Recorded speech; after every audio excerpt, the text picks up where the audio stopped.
folks. This is Sunday Communion. 10 minutes of just listening to God. Oh, there's that word God. There's that word God. It is so perplexing. Do you know what I'm talking about? To me, what God is, it's just the whole universe. It's just all the greatness and the beauty and the allness and the wholeness and the oneness and the togetherness. And there isn't any separation. There isn't any ego partitioning where you think yourself is you're apart from everybody else and you're going to get as much as you can for this thing you call yourself. Do you understand what I mean about the, what's the universe, what's everything? It's all life, it's all water and electromagnetism and gravity and air and the Spirit of God inside you, your conscience.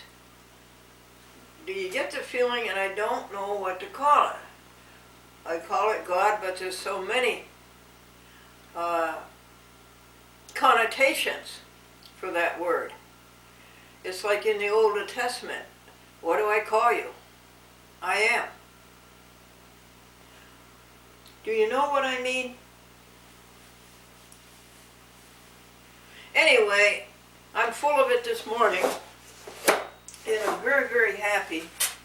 And I just wish that everybody in the whole universe, on this earth and all the other planets where there's life, I just wish all were this happy. 1, 2, 3, 4, 5, 6, 7, 8, 9, 10.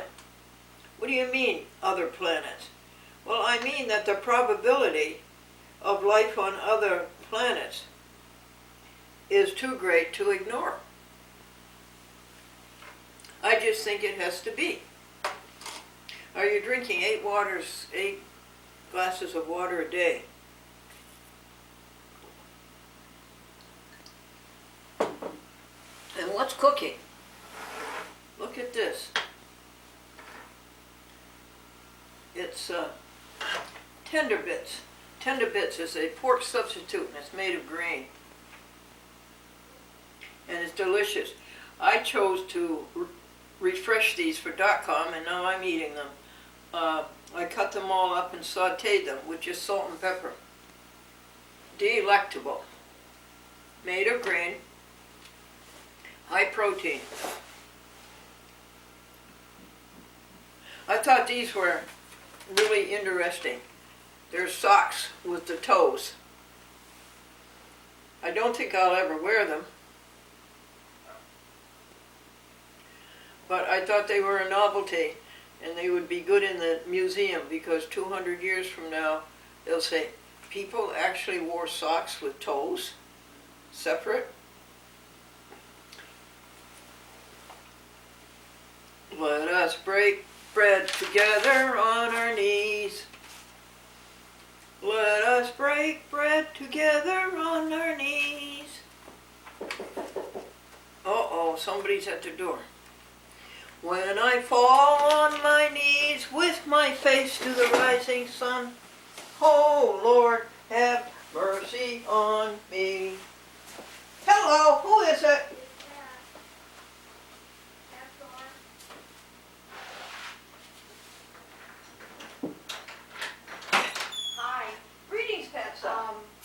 Madeline is trying to reach you. Yeah, and my phone is out of... So she wants to know if she needs to buy another card. Yeah, would she buy me 2? 2 cards. Okay, she wants me to call her and tell her that. Oh, Pat, and you came all the way down here? Well, that's okay. I'm going over to St. Mary, so it wasn't out of the way. Oh, Pat, thank you so much. So just tell her 2 cards. Oh, yes. So she knows what that means. Yeah, she knows what they are. Okay. I'd stay and chat, but it's Well, almost listen, 10 thank you for connecting me to the outside world. Oh, you're welcome. She would have stopped by, but she's going to Walmart go a different way. She's Oh, going down okay. 66 or something. Anything I can do for you? No, I don't think so. I'm going to church, I'm going to faith formation, I'm going to usher, and I'm going home. Take care, Pat. Thanks for that, You're welcome. that neighborliness. You're welcome. Wasn't that sweet?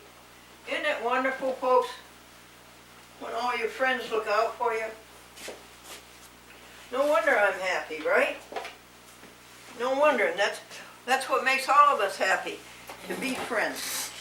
Well, that was Pat Nichols, and she said that Madeline, Mem Chapin, could not get in touch with me by phone, and that's true because the card has expired for the month on Straight Talk. I think Straight Talk is a very good service.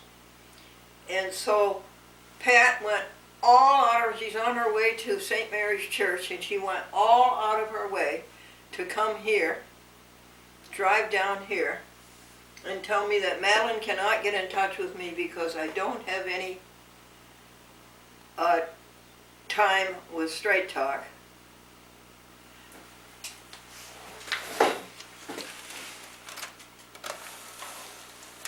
And then Madeline's going to take care of it. And Madeline wanted to know how many cards I want. I usually buy 2 at a time. They're $45 each.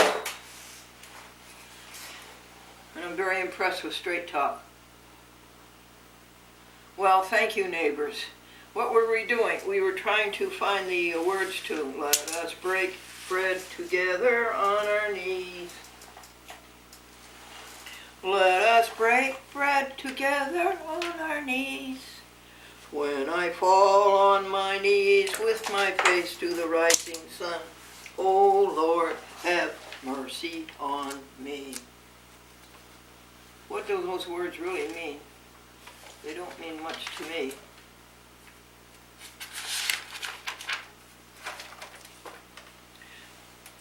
So I was telling you about this product, Tender Bits. It's a Worthington Foods Loma Linda product, which were initiated by the Seventh-day Church member Jim Hagel in Worthington, Ohio. And they are vegan. They are vegan, no animal products, no eggs,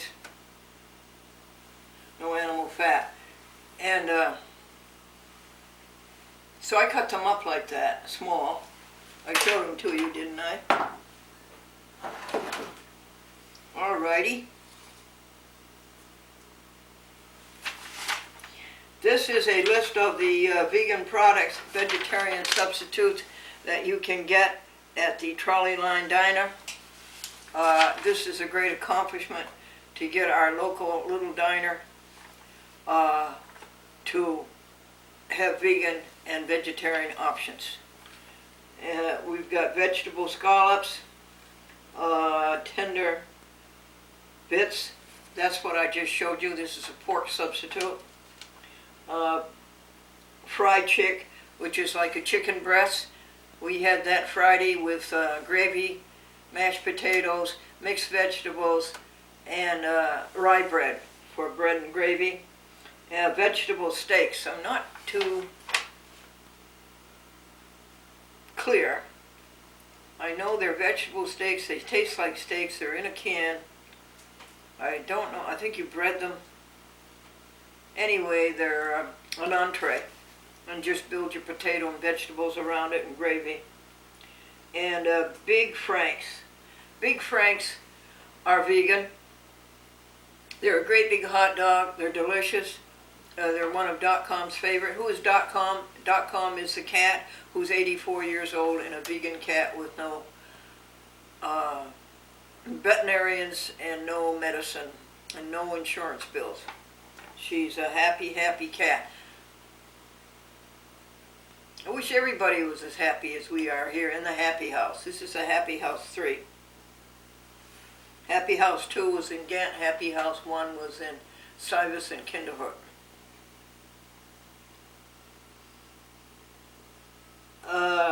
Cold cuts. These are all vegan. They're made by Cedar Farms. They are chicken, turkey,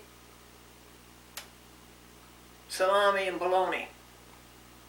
And we are asking Tanya to make us, at the trolley line dinner for the meeting of the Glendora Vegetarian Club, the last Wednesday of April, we're asking Tanya to make us submarine sandwiches, subs. Tanya used to work for Subway sandwiches. She was in charge of 6 Subway shops. I hope they'll be able to come up with a great flavor that Subway does. They do something, they have something that they put in them that makes them so good. And we want all vegetables except red hot peppers.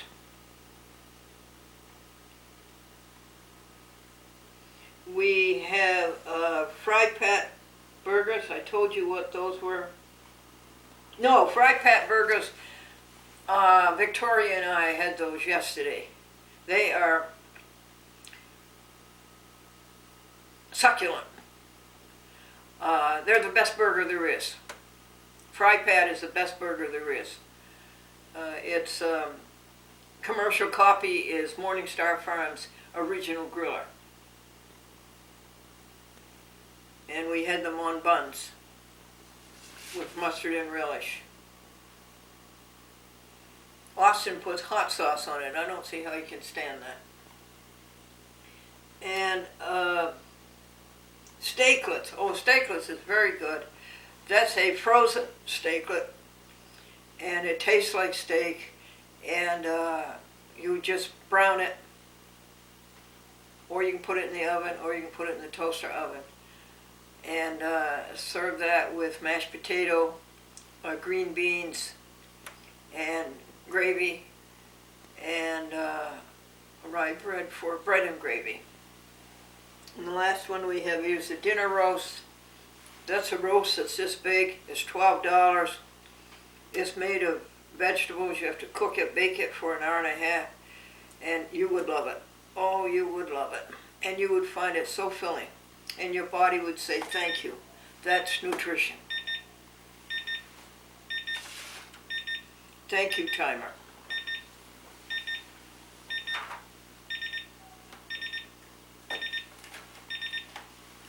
We have some jokes for you.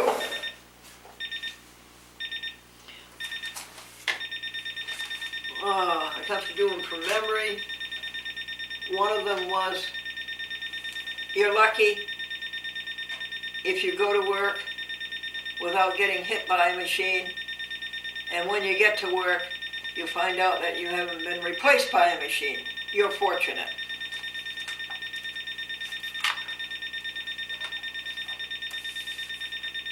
And a man came home and he said to his wife, I'm scared to death. I think I'm going to lose my job. You're going to lose your job? Why? The company has found something that will do the work of 5 men. And she said, 1 woman?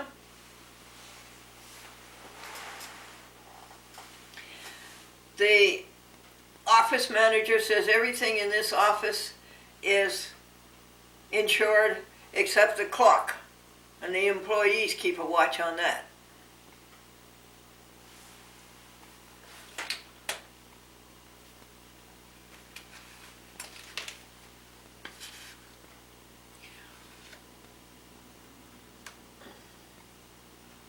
When we will drink juice together on our knees, we will drink juice together on our knees.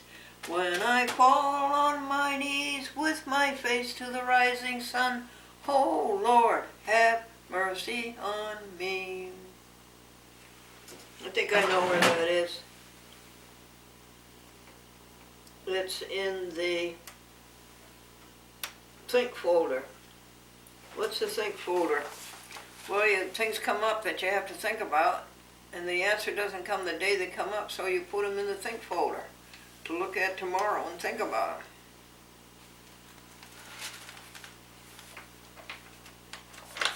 Isn't that something? I am isolated from the whole world. I don't have a telephone. I wanted to show you how you load the Straight Talk. It's a miracle. It is a miracle, folks. You put in the numbers, and in 3 seconds, it says, your service has been renewed for 30 days, and gives you the cutoff date. Where? Where did that go on electromagnetic waves? Where did it go out of this little tiny telephone? Where did it go? It went up into cyberspace somewhere to what? And then it came back again in like 3 seconds. Oh, you, all of us together, the people, all of our friends, and the great I am, to do things like that and make that technology.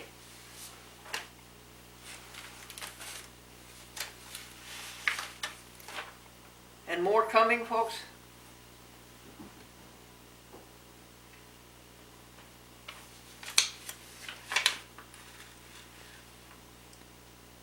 Let us praise God together on our knees.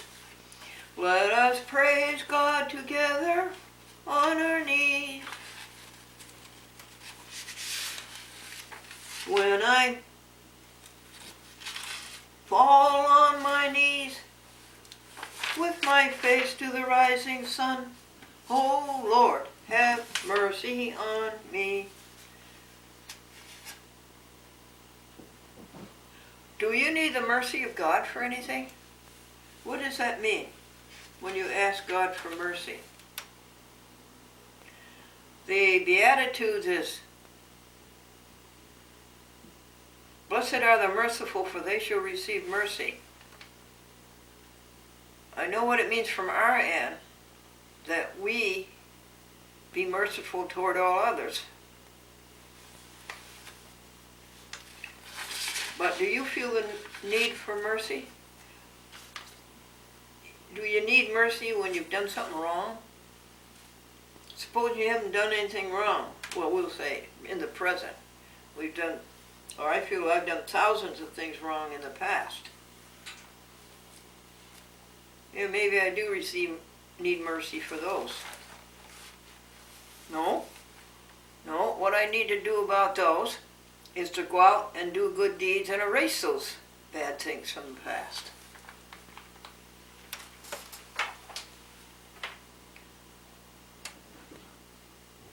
When I fall on my knees with my face to the rising sun, oh Lord, have mercy on me.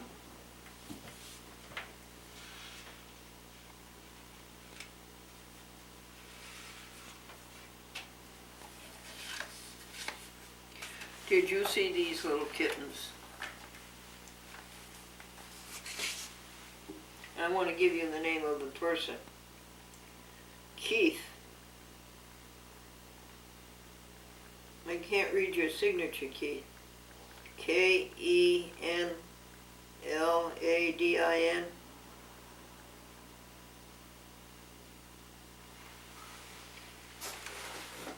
There is just something so irresistible about kittens.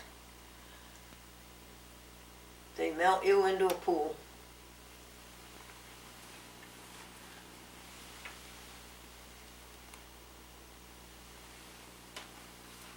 And the dogs, here's some dogs.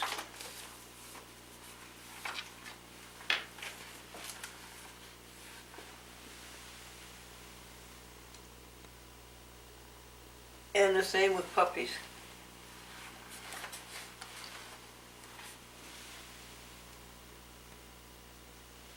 So I'm so happy this morning. I wish I could make everybody this happy. Everybody all over the universe. Every person, every animal. I want all of them to be this happy right now and forever.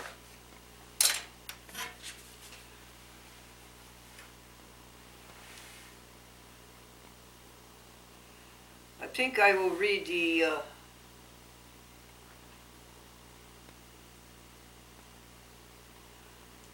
fifth commandment. Do you know what the fifth commandment is?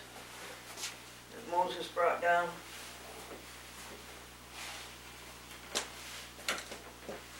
It's over here in this file, drawer one.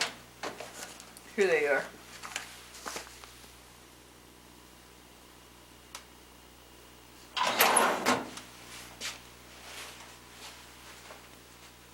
Let us break bread together on our knees. Let us break bread together on our knees. The fifth commandment, folks, is love and respect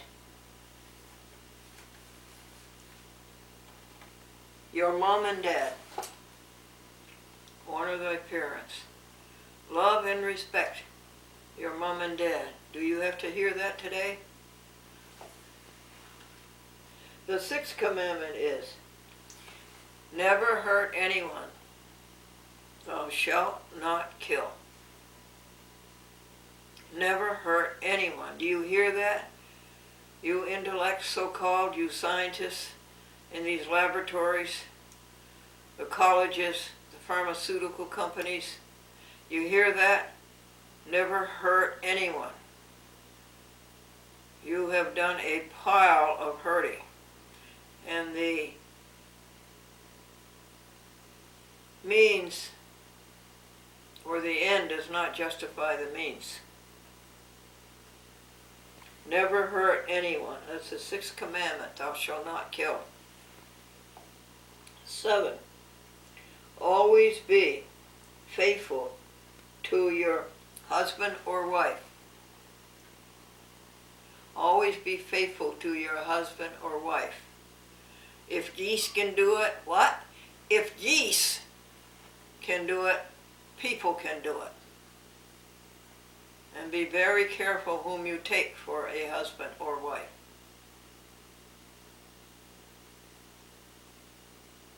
Monogamous. 8. Don't take anything that isn't yours. Thou shalt not steal. Don't take anything that isn't yours.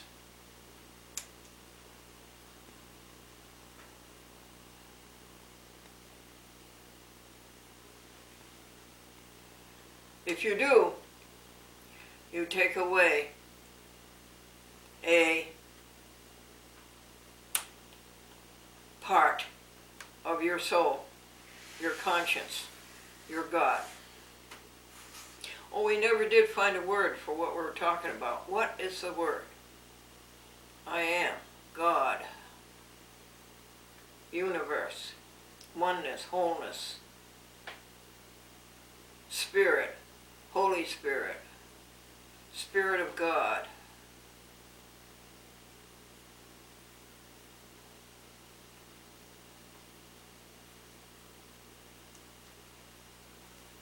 What are we going to call it?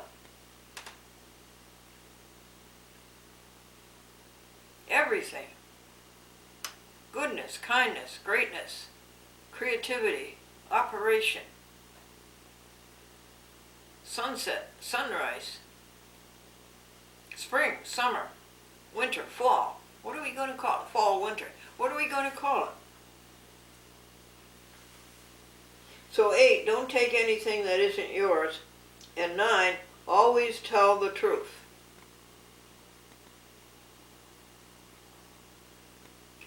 These are not commandments. These are gifts to you, how to have a peaceful mind and how to be happy. These are jewels for all of us, how to have a peaceful mind and how to be happy.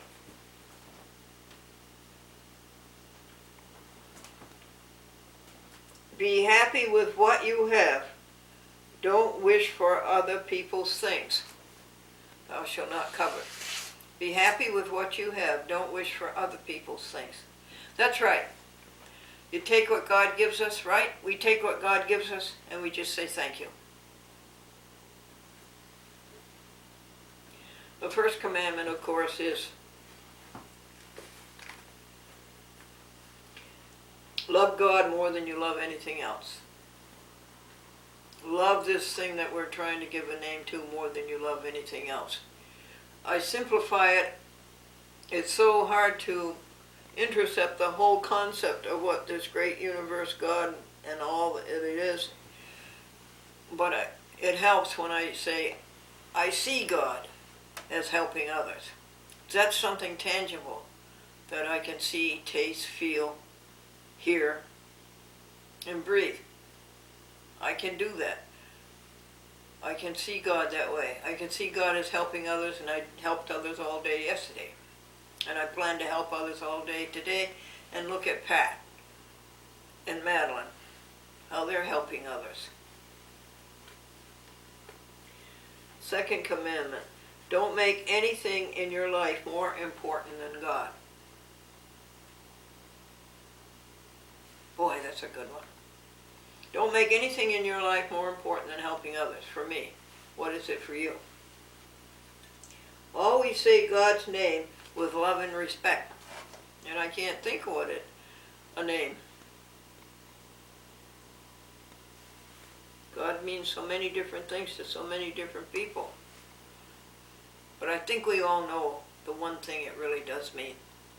I think that's the Spirit of God inside of us. I think that's what our conscience is, isn't it? We all know that, don't we? We really all know what it is.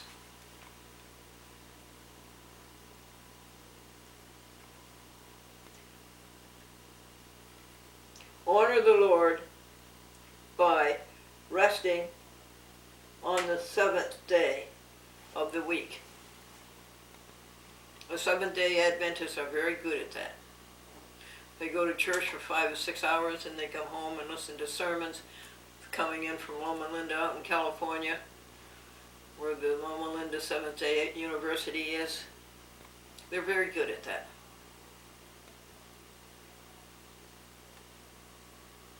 It's good anytime to honor God by thinking about God. And 5, we started with love and respect your mom and dad. Thank you. My friend Sandy got these off of the internet. Thank you, internet, whoever wrote them.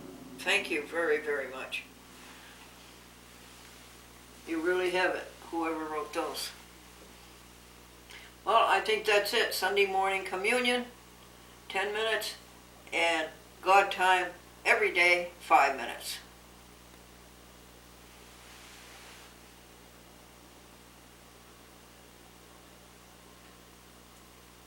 You want my telephone number? You want my email?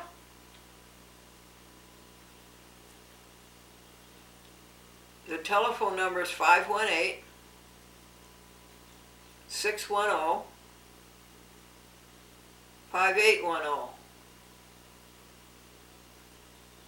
The email is a chat with Glendora at gmail.com. Godmail.com.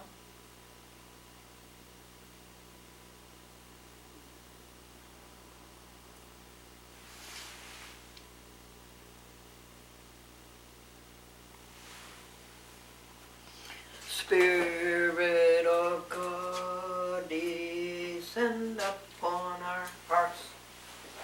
Wean us from earth, through all its pulses move.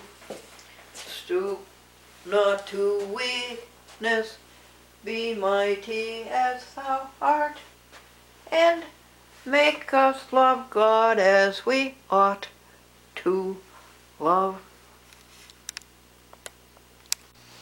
You want a piece of candy? No, this is better than candy. It's Concord grapes. Nice day. No candy, no desserts. Through with it, I guess, forever. No candy, no desserts.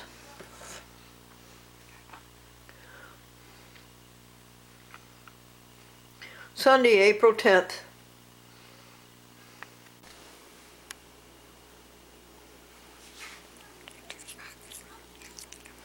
That grass has died.com. The low temperature after spring undid it. I guess you're eating straw. Yeah.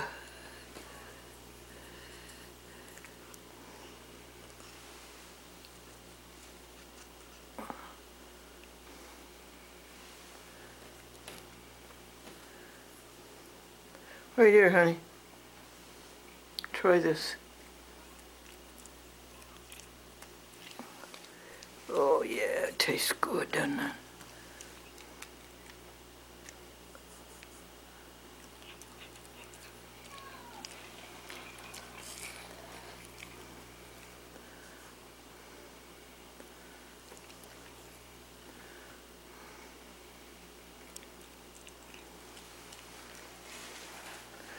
Okay, that's about a B.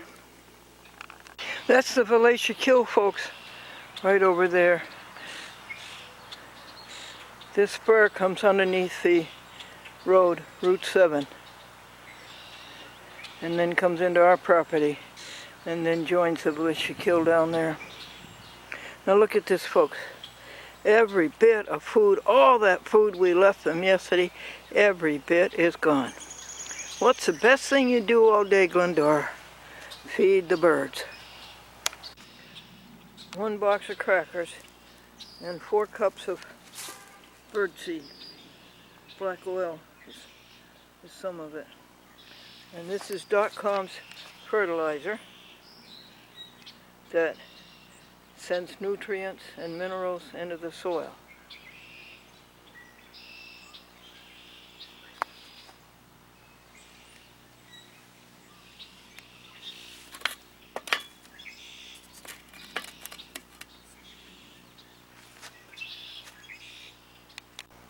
To the west, to the south, to the east, and to the north. And the white car is gone. The white car is gone. The white car is gone. I think cucumbers have a great flavor and a great aroma.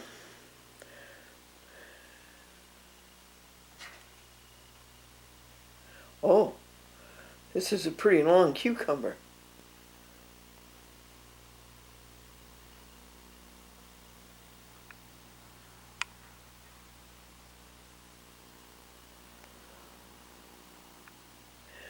Isn't that a wonderful creation? Thank you, God and others.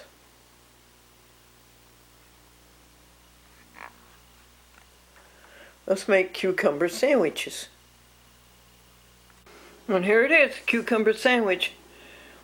That's vegan maize. Looks pretty good. We took the seeds out of the cucumber so we can put them in the field so they'll grow. Then we chopped the cucumber all up. Hi folks, this is the first day of the second week of April. The 16th year of the second millennium. Or would it be the third millennium? I guess it's the third millennium, 2000s. And M. Chapin doesn't think she should come to work today because she has a soreness in the throat. She doesn't know what it is and she doesn't want to pass it on to me. That was pretty considerate of her.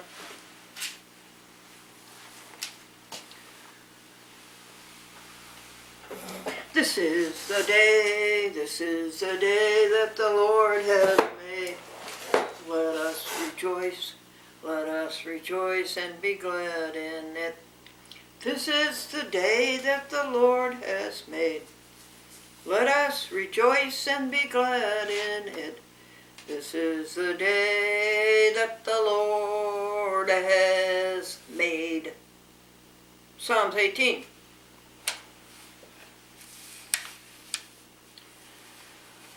Now, you know, I would like to share with you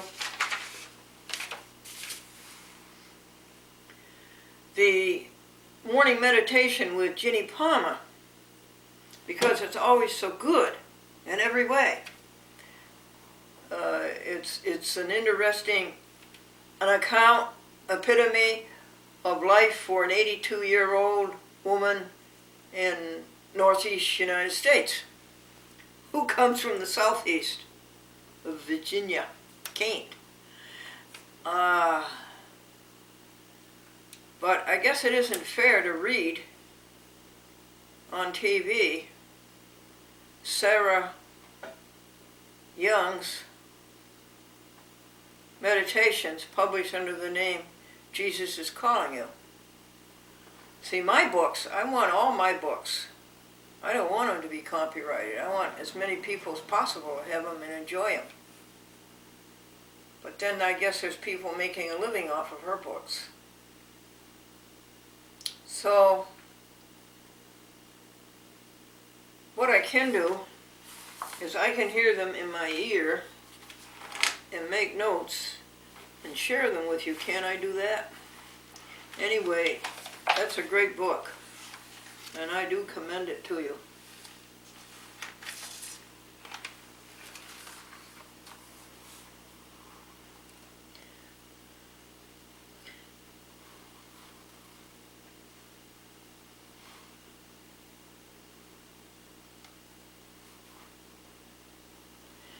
She said some interesting thing, how God recycles our mistakes.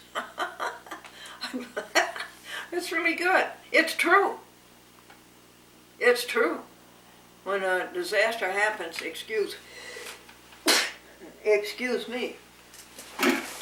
When a disaster happens, here on earth, you notice that it is recycled into something great. It is recycled into something lovely. And our bodies are recycled. These wonderful, great bodies with all their magnificent motion.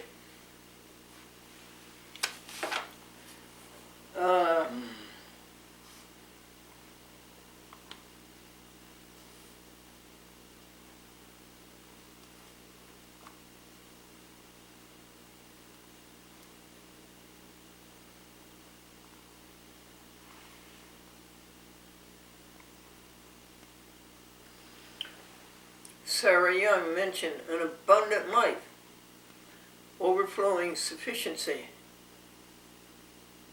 ample. It is, and we mustn't see it any other way. And also there was something in the reading this morning about don't complain. Yeah, that's right. Don't complain. Don't complain. God will make something good of it. There we are using that word God now. What do we mean? I mean the whole universe and everything in it. All of us working together to create and to operate the universe. Its perpetuity, 14.7 billion years? No, 13 point, well, what's a billion years? 13.7 billion years. Its variety, its vigor, its vitality, life, the miracle of life, the life in plants, the life in all of us.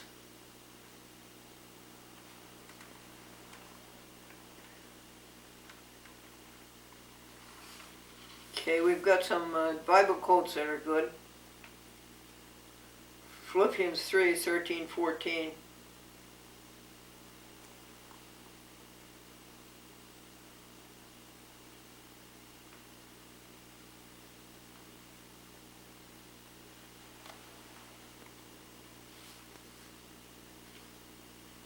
First Peter 2:9.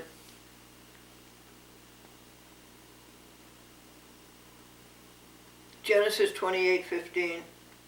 Romans 8:31. Whoops. And Hebrews 13:8. I'll get those out someday, maybe. Shall I? Do you want me to and read them to you? Now, our hymn for the day. Spirit of God, descend upon our hearts. Wean us from self, through all its pulses move. Stoop not to weakness, be mighty as thou art. And let us love God as we ought to love. There again, what is God? God is the universe, the allness, the wholeness, the oneness. Everything there is.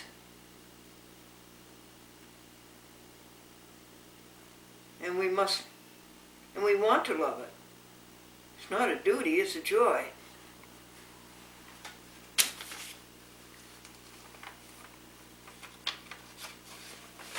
Stand up for Jesus.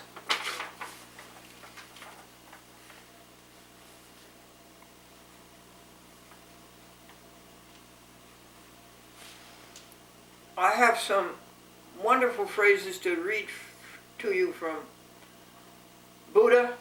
I have some wonderful phrases to read to you from Brother Lawrence, and also from the Methodist video, a very new and modern way of looking at all of this.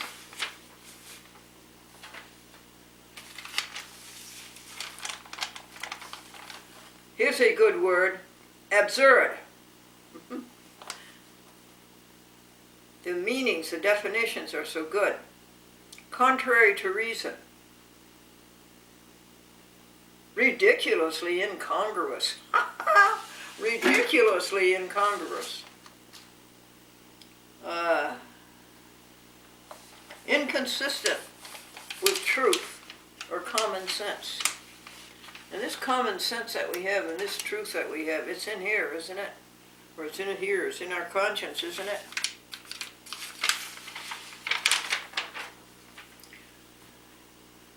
Spent $100 yesterday, $200 on Straight Talk, which I still think is a wonderful service, $45 a month.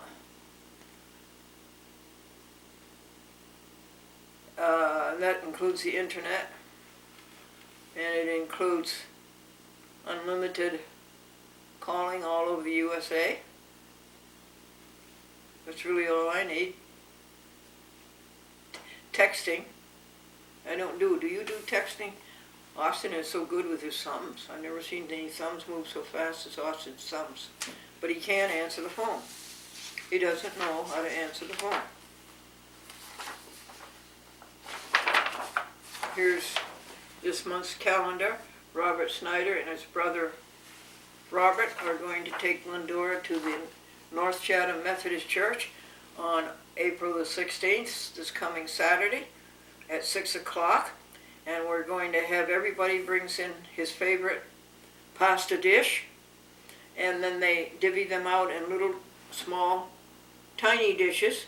And you go and you get a sample of each one. You end up with 10 samples.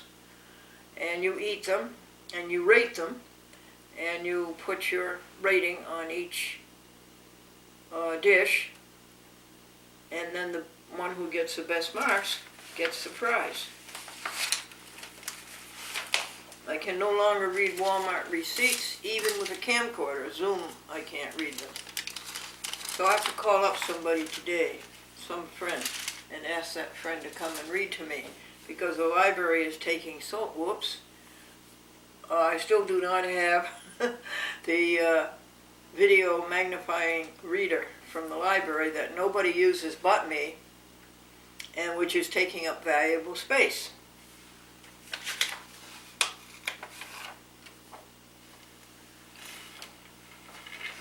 This is Chapin's folder, and all of these jobs will have to wait until tomorrow.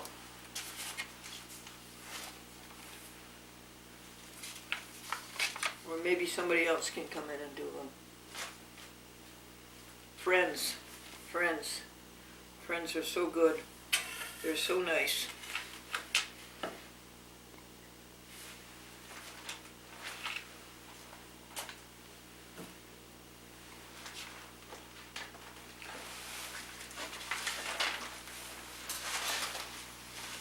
And my neighbors are nice too. I don't see much of them, and anytime I can, I help them. The lady upstairs had a hard time paying for the rent, so we put in $100. She's been all right ever since. And we babysat her dogs for an hour and a quarter when the dogs got out and she didn't know it and we couldn't reach her. We pounded on the outside door and it didn't just go in and she didn't hear us. Finally, Keith opened the outside door and then I could go in and pound on her door and she heard me. Boy, did those dogs rush in. They did not like being out of their home that long.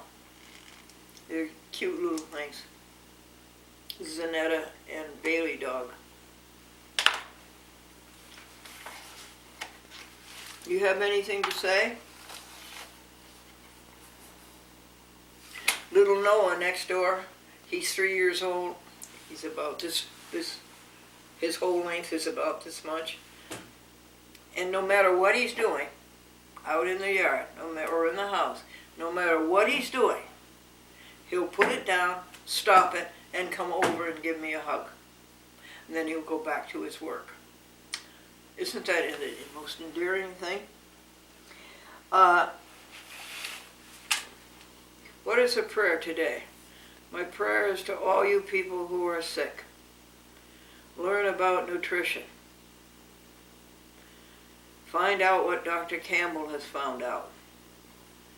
That sickness can be cured through whole foods, plant-based foods. All kinds of sickness, of all things cancer, of heart disease, of high blood pressure, of obesity, of diabetes type 2. These things all can be cured through the right diet. The cucumber sandwiches were delicious. They're called English cucumbers. They're this long.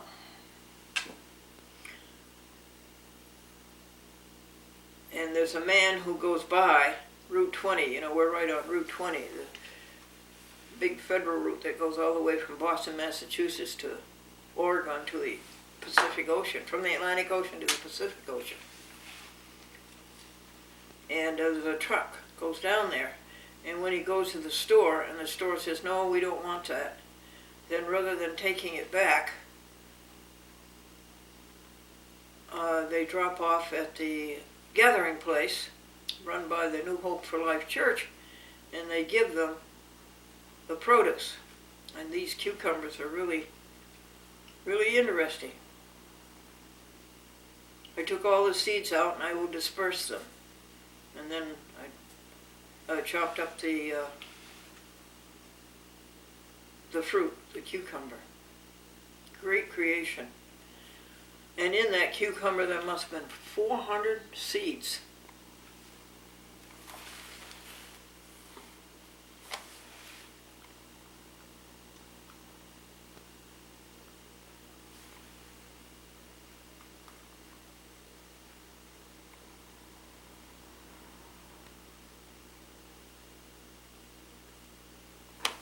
This is my last month of being 87. What should I do? Is there anything special I should do? My last month of being 87, my last 3 weeks. No doctors, no medicines, no doctor's bills, no dentist bills.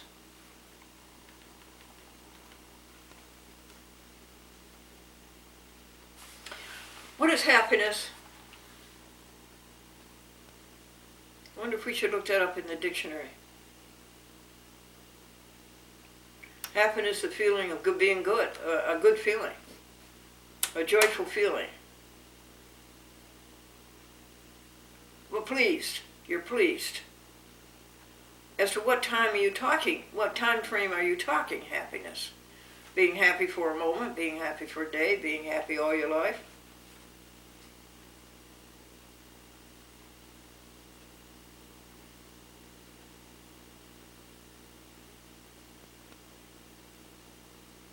What is happiness? Is it something you are seeking, or is it something you have?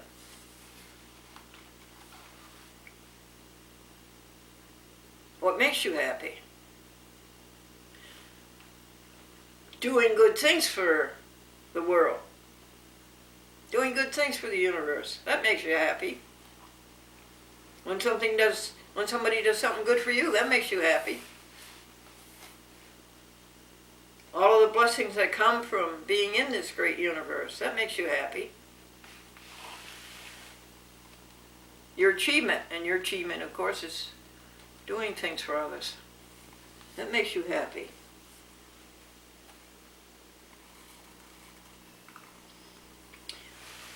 A pair of pants with 6 pockets in it made me happy. 6 pockets. A pair of white pants with 6 pockets in it. And it's a very sensible place for a pocket. It's just below the pelvis on the thigh, and it's directly in front of the leg, so that you can put your hand down this way. You don't have to go that way. You don't have to go this way. You can go down this way. Very good, and that way you won't lose your money.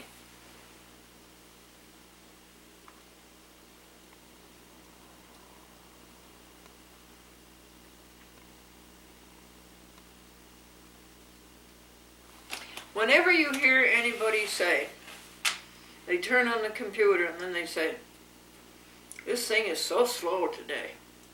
No, it is not slow when you consider the miracle. It is anything but slow. This is slow, the computer is slow, not when you consider the miracle.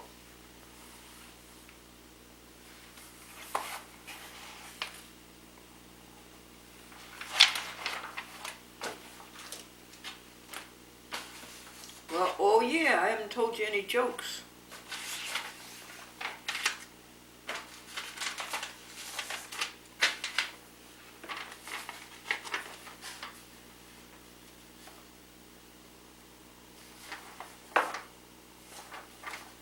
I told you about the library. Somebody brought in about 16 discs, college courses, the great courses put up by the teaching company. They cost sometimes $500 a disc, or $300, or $250. Very expensive. Somebody brought them in. Nobody seems to know when. And they were put in the office, the cluttered office. And the director of the library, Loren Teachout, found them. Said, what are these? Oh, I know somebody who would love those, Glendora. Instead of putting them in their collection, she decided not to put them in their collection, but she decided to give them to Glendora. And she told Glendora if she got through with them to pass them on. Can you imagine that? What a largesse. Largess. What a largesse. How many? Oh, I would say it was $2,000, $3,000 worth of teaching company, and about $400,000 or $500,000 worth of college education. Don't you think that's great? Write legibly.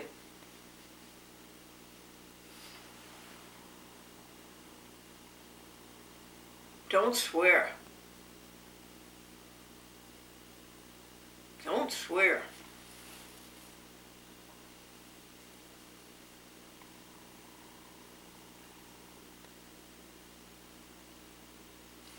Raw foods. Apple, orange, banana, grapes. Raw cereal, cooked though. That's the one thing that you should cook. Raw cereal. Malto-meal, Maltex, Wheatina, cream of wheat, oatmeal with soy milk.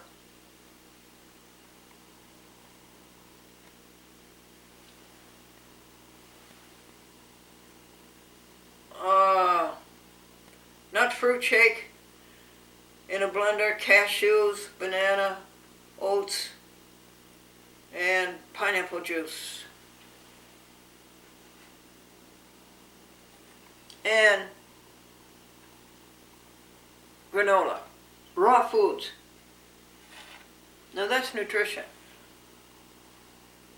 I think it's even better than Dr. Campbell's diet. It's simpler.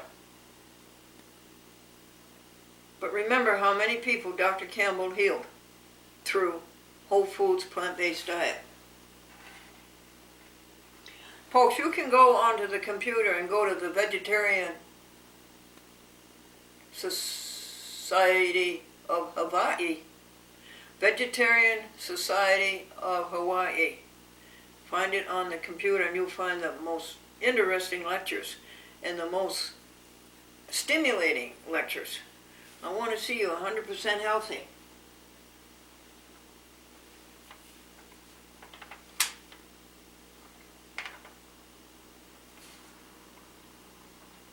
Stand up for Jesus.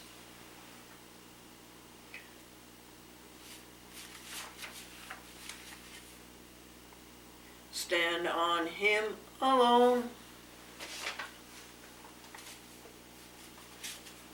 Well, I think that's all for God time this morning. Let's go through the day now. Exercise the body. Go up to the front porch and see if there's any litter. Pick up all the litter around the yard.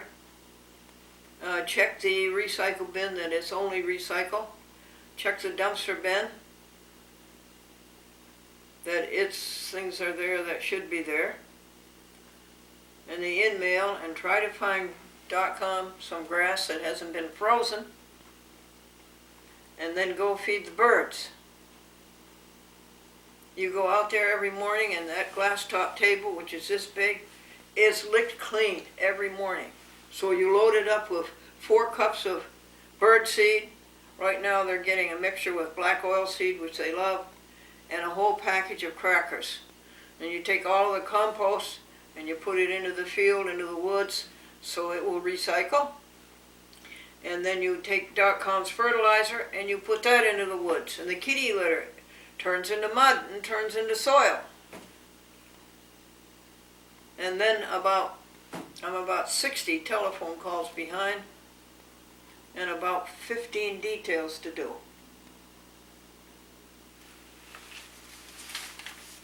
Anthony Riddle at BCAT, Brooklyn Community Access TV, is a ray of light and sunshine and joy. The way he loves public access and what he will do to help it. And he's going to ask them to give the awards to Glendora in Boston at their summer meeting, the Alliance for Community Media. He's already talked to the boss of that company, that trade organization. Why, he should get an award. Public access producers should give him an award. Maybe I will. If I have any money left over at the end of the month, I'll send him some money to buy something nice he'd like. A gift, a present.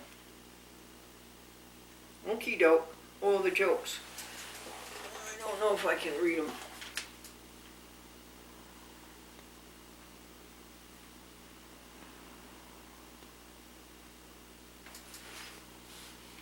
A citizen was charged for not paying his bill at a donut shop. And what was the charge? Impersonating a police officer.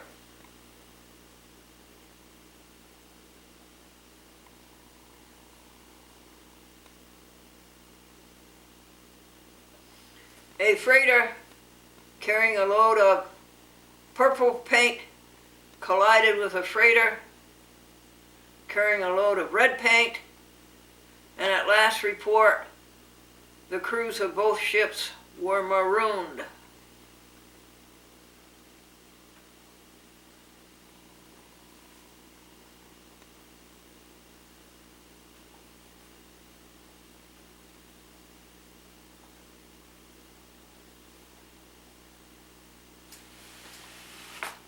What's the difference between the flu, chafing, sore throat? What's the difference between the flu and a Xerox machine?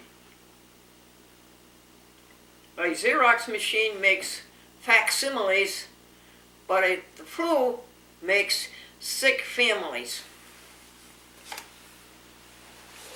This is the day that the Lord has made.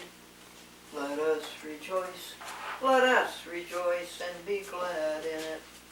This is the day that the Lord has made.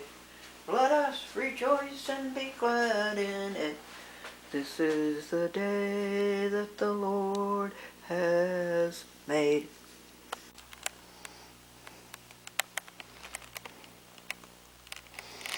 So you open it up here on the bottom, folks, and this is very clever. It has little washers that you unscrew to get it out. Time is very important. Every minute is important. And that's why it's fun to have clocks all over the place, because a clock reminds you that you'll never see this minute again. That is packaged so creatively. Really.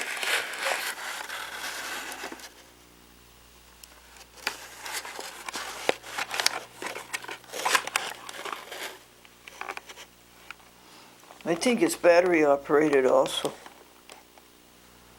I'm hoping to go to Albany, the capital of the state of New York today, and influence the legislators to vote in favor of animals, to stop some of this cruelty to animals and make it a law,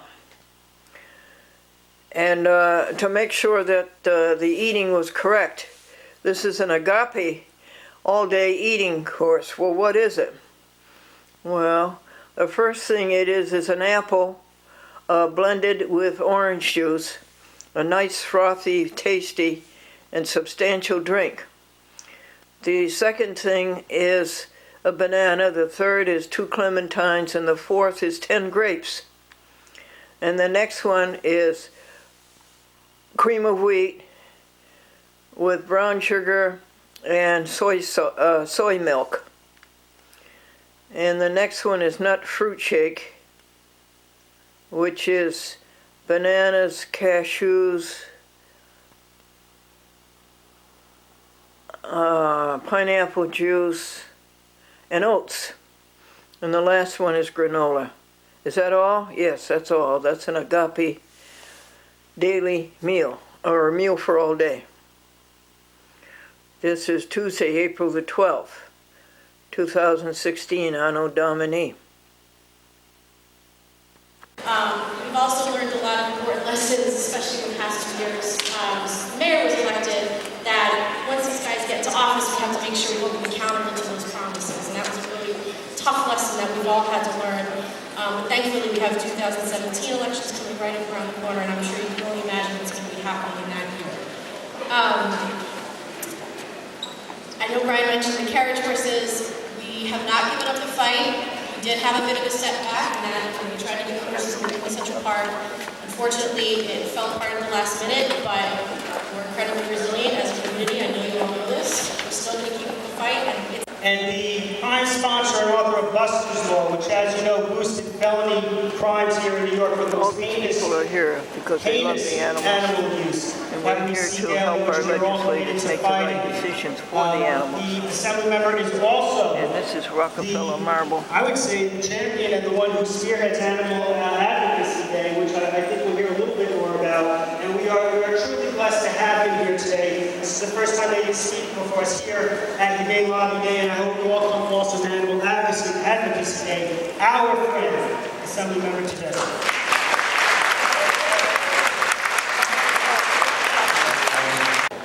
That's what happened in the cornfield in Montgomery County in the town of Florida.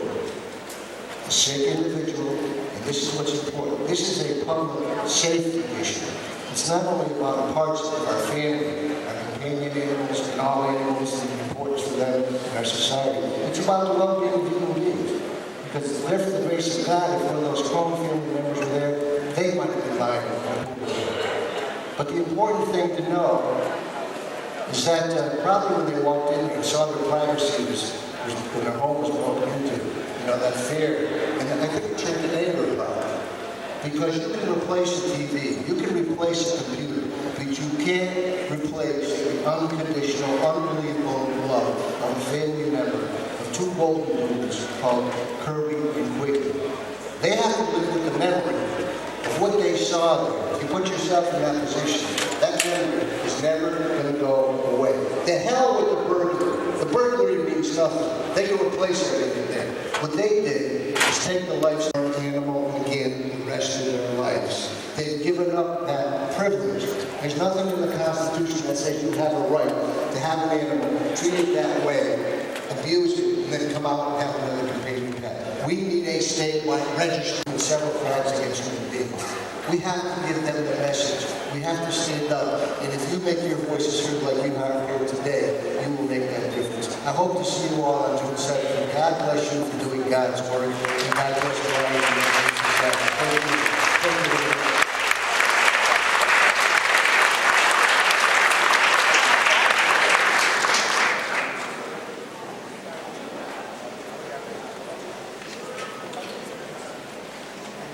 Thank you so much.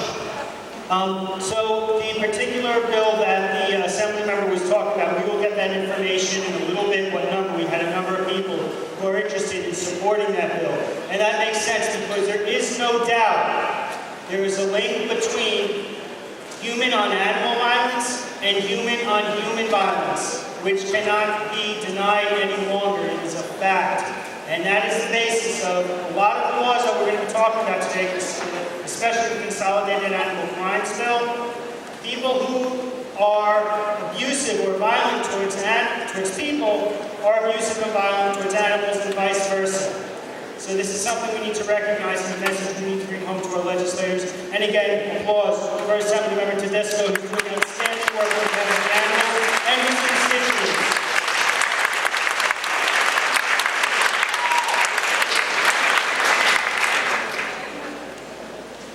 I'd like to introduce my good friend Brad Scheer, who's the Executive Director of the Mohawk Hudson Humane Society, but the other hat that he wears is the New York State Animal Protection Federation, which represents New York State's shelters and humane societies, a very important organization and very important advocacy. I also have the honor of serving under Brad as Vice President. And Brad, please come on up and tell us about the good work that the Federation is doing. Thank you, Brad.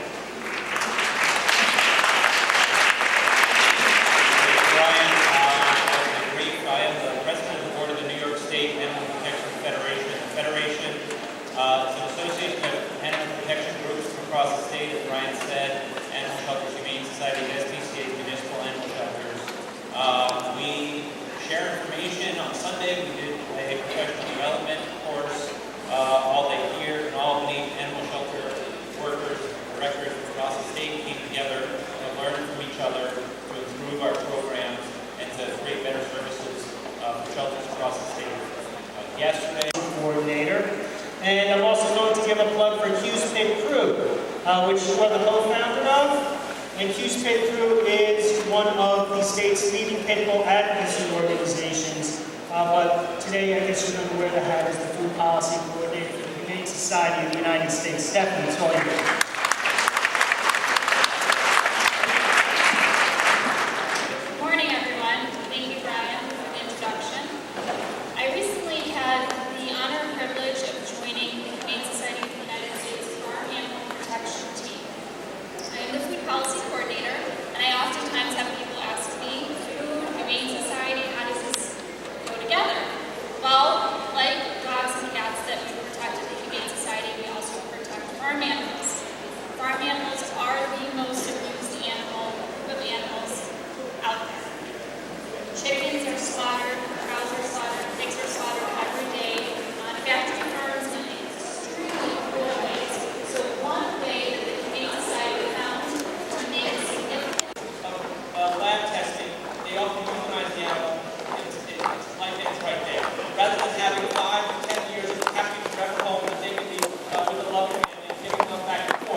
which is what the Humane Society is all about. Farm animals, exotic animals, wildlife. Linda Rosenthal has been there to speak out on behalf of these animals and to put this legislation into action.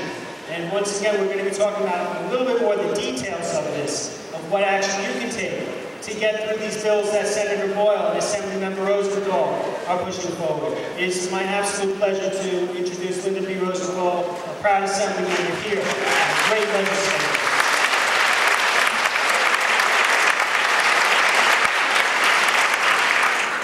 Thank you so much, Brian. So this is my 10th year speaking at the Humane lobby. And I can't believe 10 years have gone by since I first was elected and since I passed my first bill on animal issues, and that was orders of protection for companion animals. And when I first passed that, people scoffed. They said, "Why don't you pass bills about humans?" They didn't understand the connection between domestic violence and animals, and they did not understand how important and integral to many people's lives animals are. And we all have always known that. It's just taken society and the legislature trying to catch up.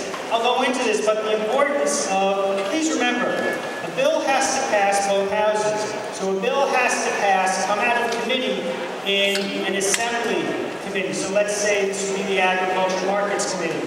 When you meet with your legislator today, you don't want to hear, "I will support it if it comes for a vote." You say respectfully, "I would like you to co-sponsor this bill." Because the bill ain't going nowhere unless it gets out of committee. We have to get these bills out of committee in both houses, get them to the floor for a vote, then get the governor to sign them. There are thousands and thousands of laws every year that go through this process and do not make it to the floor for a vote. We're seeing more and more animal bills. So remember, today when you talk about this, when you speak to your legislator, you want the bill to come out of committee. We want you. We are proud of you. You are my representative, my family folks, the people I know at work vote. We know you. You're on our radar. We know you're a champion for the animals. We want you to co-sponsor the bill. Hope I brought that up. It is an absolute pleasure for me to bring up to the podium Senator Tony Avello.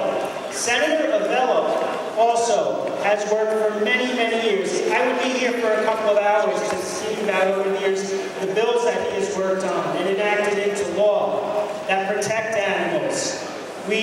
Last year or the year before, was incredible. We were able to pass the ivory ban bill in New York in a single session. That is a miracle. That's manna from heaven that came down, that we were able to pass such an important bill in a single session. We have Cecil's law, which regards Cecil the lion and illegal wildlife trafficking. Whether it's wildlife trafficking, elephants, whether it's a swan, the mute swan in New York State, Senator Avello has been an outspoken voice and a true leader and champion here in Albany, in New York State, and his reputation as a leader for animals is recognized nationally as well. Therefore, I'd like to invite Senator Avello to present to him the Humane State Legislative Award for 2015, and then a few words from the good senator. For the Senate, and then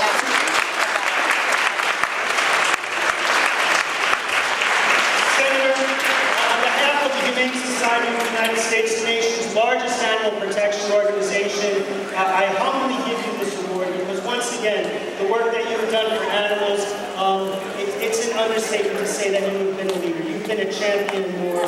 So here's this award for the Society of the United States. Senator Tony Avello, the Humane State Legislative Award for his commitment to support animal-friendly legislation in New York State.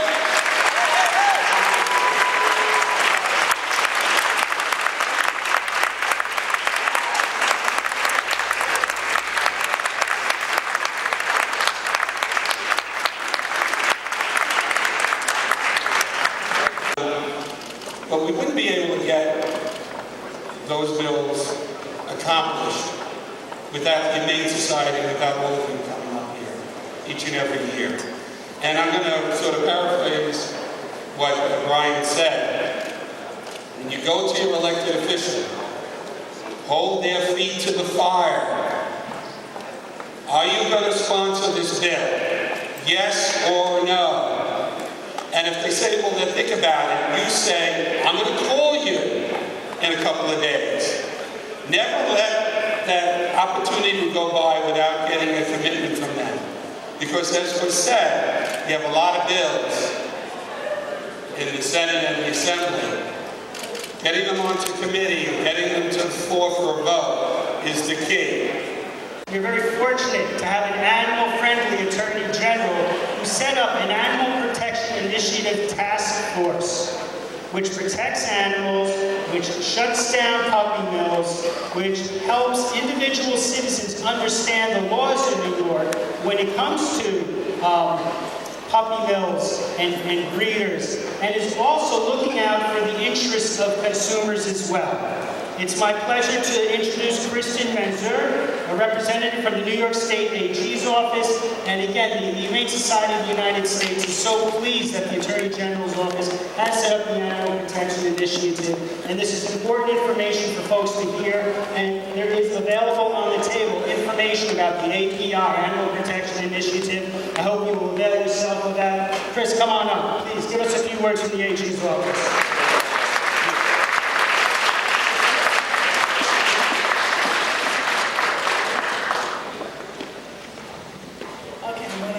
Quickly, but I'd like to thank the Humane Society for having such an amazing day and for inviting us here to say a few words. It's truly an honor for me to be here. Let me just put that out there. I'm honored to be here. My name is Chris Manzur, and I'm briefly here to briefly speak about the New York State Attorney General's Animal Protection Initiative. A lot of people don't even know this initiative exists, and that's why we're trying to get the word out. We also want to let everybody know ways that you can help us make a difference in the lives of New York's animals. What is the Animal Protection Initiative? The Animal Protection Initiative was created to help combat animal abuse and unscrupulous pet vendors. Here's a fire we need put out. We need a letter to go here on some congressional matters. We need some help here in this particular region. The district leaders are the ones. We have a number of district leaders here who will recognize. I would like to bring up my good friend Carol tonight to talk about this outstanding program. And I also want to mention I left Carol's slides at home. So I apologize. Good job. I don't have to bring up the slides. So I'm so happy to be here, and I know that everybody's probably done listening to people speak up here and want to talk to the legislators. I'm here to recruit actually for the district leader program. The district leader program is a fun, high energy, highly impactful volunteer program at HSUS. It's founded on the idea that there is no way we can rescue our way out of the severity and the magnitude of problems that animals face. And I know district leaders hear me say this all the time. For those of you who are not yet district leaders, really fun program. I've met a Sue and asked all the district leaders who are interviewing to Sam. They can tell you how much fun it is. But I want to make it clear, legislative advocacy, as you all know from this call here, it is slow, it is tedious. We lose a lot of battles. There is not quick positive reinforcement that rescue leaders are doing day in and day out. And I cannot tell you the extraordinary momentum they are creating. Look at HSUS and believe it. I can't believe it. I was like, oh, this can't work. It's working. It is working. Here's the example. One example of a million in December. Terrible. It would have eliminated protections for wolves. It would have gotten rid practically of the Endangered Species Act. It would have opened up horse slaughter plants on our soil. And on Monday, we were hearing, it looks like we're going to lose it all. And on Wednesday, we found out we had won it. Every single one. This federal affairs team told me why. They said they were absolutely convinced. It was because district leaders have been calling and calling and calling their federal legislators and they have been giving them networks of people to call as well. So that's what we ask you to do. We ask you to call, tweet, post, amplify the voice of animal protection, and then get a network together of 10 to 200 people who will do the same, and it is making a huge difference. We are an unstoppable force, and we would love to have you join us. And so I just want to recognize all the amazing district leaders here who are changing the world. I'm going to read your names quickly. Stand and stay standing so that if people over here want to talk to you, you can tell them how great this program is. Upset by the microphone, he'll calm down a little bit. This is Barry, he's a 2-year-old golden doodle. He is a working dog, actually. He works with nonverbal preschool autistic kids as well as young folks, 14 to 26 years old in drug rehab. He actually spent 6 months this past year, once a week working at Camelot House. So he is really quite something, and he'll meet some of you after I speak a little bit. But I think when we talk about dogs, pets, humanity, one of the things that we always forget is how much dogs actually do contribute to the well-being of our lives. So I thought it was very important that we stress that. And when you look, from every county in this state, there is not one person that I'm aware of who does not know of a dog that is working to improve someone's life, whether it's an individual service animal, whether it's with the state police, the police department, fire department, search and rescue. So, coming from Staten Island, we've seen dogs working in our legislative work and helping to pass animal protection laws. So I'm very happy to be the New York City coordinator at HSUS in New York City, work with a lot of other organizations that you may know of, such as NICLAS, ALDF, and others, as well as the ASPCA, to work on passing New York City legislation, and many of you are helping us with that. So happy to see you all here today to work on New York State legislation. And before I was with HSUS, I worked for a few other organizations doing different methods of advocacy, all of which are very important, from holding rallies to boycotting to doing all kinds of different methods. Sponsor these bills. Oh, you're such a great dog. Without mentioning, it's great to have your support. Will you sponsor? If you What a can't great say yes, you say, and now than ever have companion animals in their home. More and more Americans now than ever are familiar with the foods that they eat, making that connection between animal welfare and foods. Exponentially, it's going in the right direction. Terms like puppy mill are now in our mass vernacular. We never saw this 5 years ago. We're winning. You are winning. Take that energy into those offices. Stay focused. Think of a few facts to share. Some of you will be in a group. When you go outside the office, maybe, meet together briefly. Some of us are better at speaking. Some of us are better at perhaps taking notes. And if you're just by yourself, that's okay too. It's a very informal atmosphere. Just present the information, and that person is here to listen to you.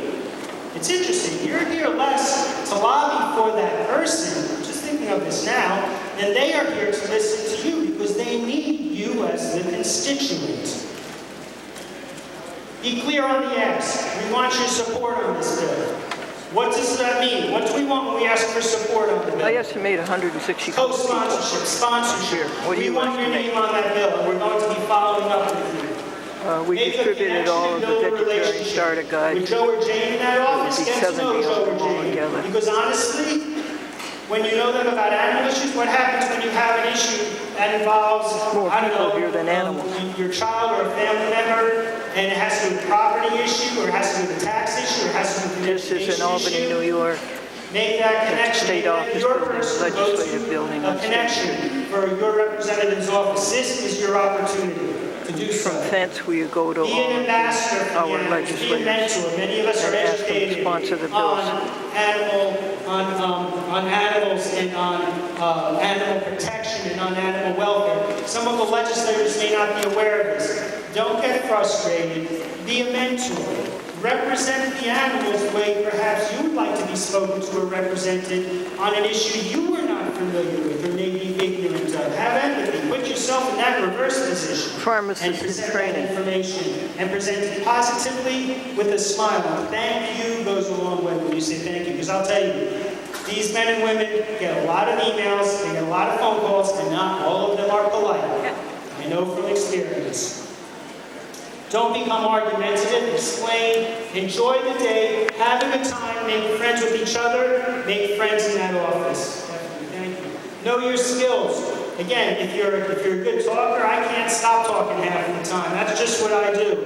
If other times, you can take notes. Again, know what skills you have in presenting. Know the issues, you have the sheets, put it in your own words. Why is this important to you? And that's when they're going to know Jesus. They just walk around and around and around. About this. They never sit down. Speak from the heart. Answer in a positive manner. And yes, I have to say, please don't call anyone stupid. I don't expect anyone in this office, in this room, to do so. We're all in this field, animal protection, because it is an emotional field. Our emotions are high. Don't let your emotions get the best of you in some of these issues. Be rational, be logical, be mentor, explain. All they do is walk around. There's another group of them. To do. They want you to do it well. And again, co-sponsor the bill. The bill's got to get out of the committee to get to a floor vote. Then we have to get the governor to sign it. That's the democratic process. And this is the one where we keep pressing, because I don't know how these slides work. Hi, maidens. Just a little basic. The bill is introduced by a legislator. When you see an A or an S next to them, as you see on your sheets, the A is the Assembly bill. The S is the Senate bill. Both have to match perfectly. Both have to be discussed in committee. Both have to come out of committee. Both have to be voted on in respect of legislation. I don't want you to think you have to remember every fact here. Dr. Jefferson is a drill sergeant. I know that from personal experience. This is an overview to educate you on why the right thing to do is to prohibit the declawing of cats and to make this legislation real here in New York State. And I'll be presenting with Dr. Jefferson. So a warm round of applause for Dr. Albany Jefferson. She spoke last year against declawing cats. Thank you for that, Brian, and thank you all for being here. Brian is my veterinary assistant, and when people ask me why I have a former politician as a veterinary assistant, I tell them it's because cat handling is blood draws. The American Association of Feline Practitioners, They are here to help the and the animals. American Animal Hospital Association Bless them. have both They are here revised to their help the positions on declawing, and the AHA now states that it strongly opposes the declawing of domestic cats. So when the American Animal Hospital Association is saying that, that's a huge deal. Yes. And increasing numbers of private hospitals are also going no declaw. This is the veterinarian again, Individual who's practices opposed to within declawing corporate chains that are cats. potentially lobbying their parent company for within. The next myth is that more cats will be surrendered to shelters if declawing is banned. I think this is probably the most common myth that I hear, and a lot of veterinarians who don't declaw themselves think that because of this myth that they heard. So the good thing is Way that up we there now have where I came in self-reported off the data from street. 4 of the 8 U.S. cities that previously And we went up, enacted down all declawing these several marble years ago. steps. All 4 showed a reduction in owner-surrendered cats in the year following the ban, and these are really convincing numbers. I didn't put them up there because they're really boring, but I've looked at them and they are very convincing. And those numbers have remained consistently lower since the declaw bans was put into place, and all of those shelters were obviously cat-friendly legislators. Thank you. Thank you so much, Dr. Jefferson. Thank you to the Humane Society of Veterinary Medical Association and the Paw Project for their assistance and their leadership on this important issue. The main thing to take back, what was said, you have it in your fact sheets, but what if an elderly person has a cat and they get scratched, they're going to have to relinquish it to a shelter. Declawing a cat makes that animal more likely to bite. As a vet assistant, my other hat, I'm hoping my boss doesn't hear that I moonlight as a vet assistant because she's here today. You do not want to get bit by a cat. That is very serious. That is very serious. No matter how cute they are, a cat's mouth. This is one of the worst places your hand can be, unless they're kissing you. So, and this is great. This is Dan Ferraro, who's a friend of mine and many people here. There's a man tied up here. His house has been ransacked, and the cat looks at him and says, "Well, if you hadn't declawed me, I'd be able to scratch through those ropes. What a pity." Just a few more, and then we're going to break. Consolidated Animal Crimes Bill. Right now, as you know, our cruelty laws are in our agriculture market statutes, along with maple syrup and dairy regulations. Not a good idea. Doesn't make much sense. Farm Bureau pressured the legislature in the 1960s to weaken these laws and to put them there from the penal code. This says it all. This is from Mark Williams, Chief of Police from the Utica Police Department. When I first came on the job, I didn't know that agriculture and markets law existed. It took maybe 3 years into my career that I was studying for a sergeant's exam and found out about the ag and markets law and the animal cruelty laws. My friend and colleague Adam Saunders is here today. Adam is the executive director of the Ulster County SPCA, and I've worked with Adam for many years. And it's very difficult because our humane law enforcement individuals do know the laws, but a lot of times the police come to the not-for-profits for help. Why do the police come to not-for-profits for help with existing laws that they need to enforce? They don't know how to enforce the laws because it's not in the penal code right in front of them. We wouldn't expect the American Lung Association to do undercover tobacco stings, so why are we expecting just the SPCAs, funded quite often by tax dollars, to enforce these laws? Put it into the penal law where it belongs. This is what a law is, and Adam's very familiar with this. This is, now I have to wear glasses for reading. This is probably why, after reading this for so many years. This is what laws against assaulting an animal looks like. Next slide. Oh, I guess it's missing. So the laws against people, they're codified. They're much more simple. They're simpler to understand. By simplifying these laws, we are creating a tool for law enforcement to better understand these laws. We have to get the law out of ag markets and into the penal code, make that investment now. Just like 10, 20 years ago, we made the investment. People know that domestic violence is not as something to joke on, late night TV anymore. It is a serious crime. Crimes against animals are serious, and there's that connection we were talking about before. Some of the myths you have, this is not a problem. The police can handle these cases. That's what I've heard from some legislators. The police are handling these cases. The police are not able to handle these cases. The New York State Humane Association, which goes across the country, they're one of our sponsors today, training police. They're training them because they don't know the laws. And the SPCAs can't do it alone. The bill is too complicated, we've heard. A bill can be amended. If a legislator has an issue, we'll say, why don't you become a sponsor? Why don't you ask for an amendment? We can work on this law. That's what democracy is all about. And it's only about animals. We don't care. It's like, I have important legislation for people, children, the elderly.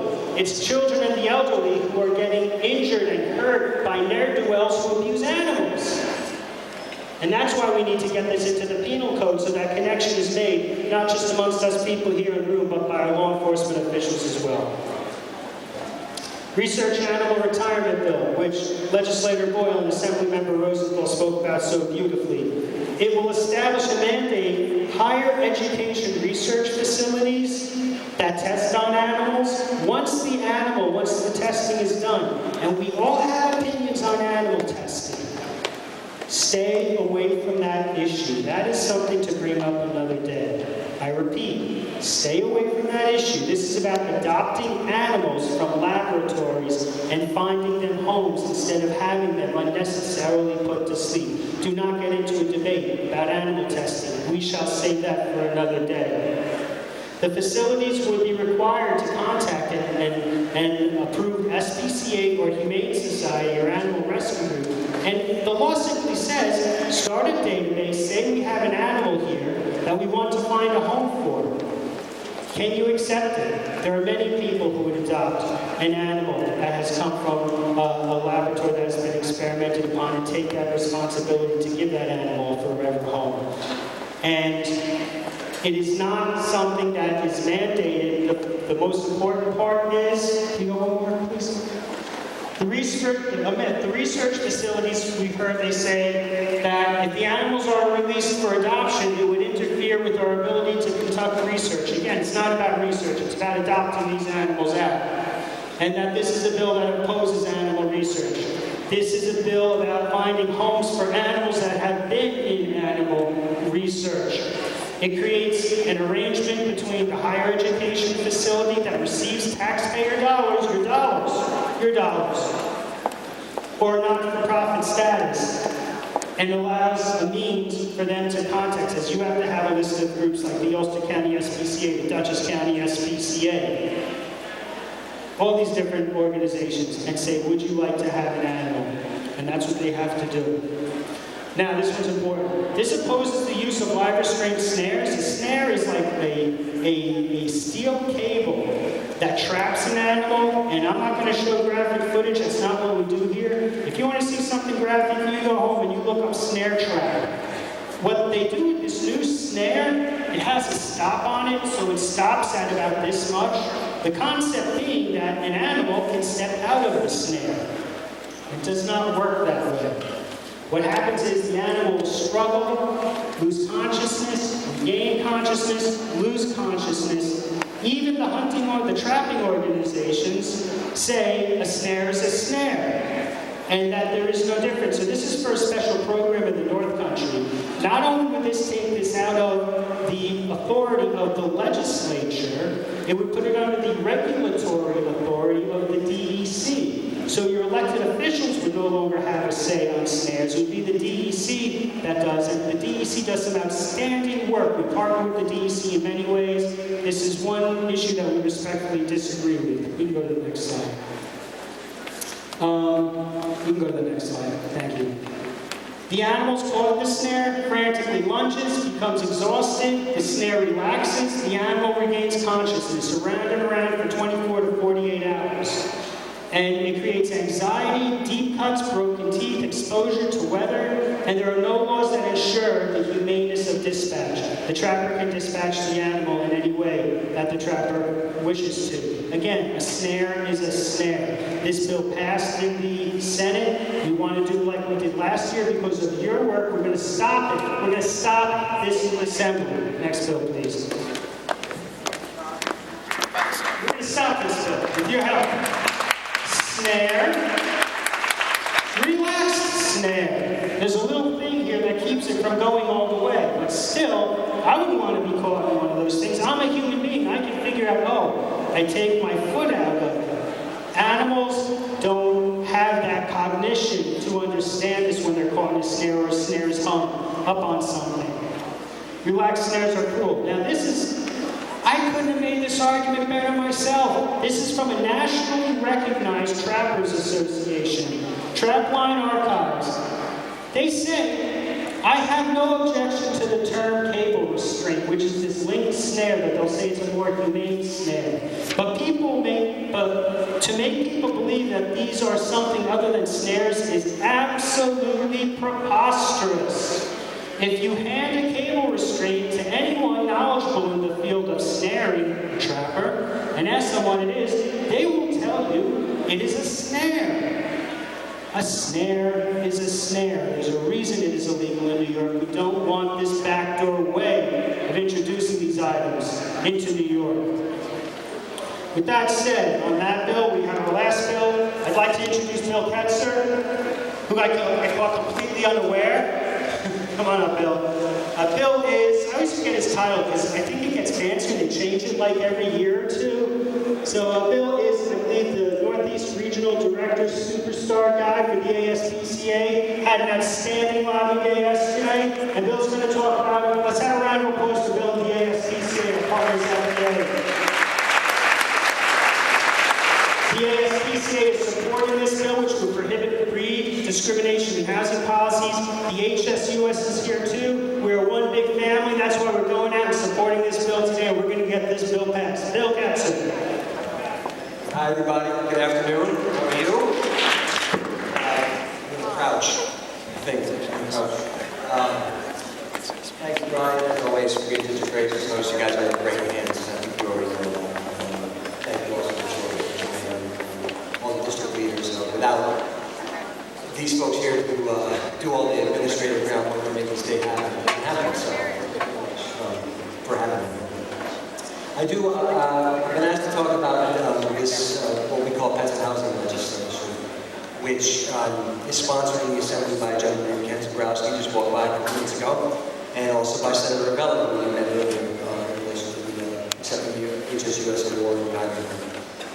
This is a piece of legislation that would prohibit certain housing entities from restricting housing to people based on their ownership of certain dog breeds, which will reinforce housing, we feel, as a fundamental human right, and pets as non-disposable family members. Okay? So this is really, this is a tale of two types of housing.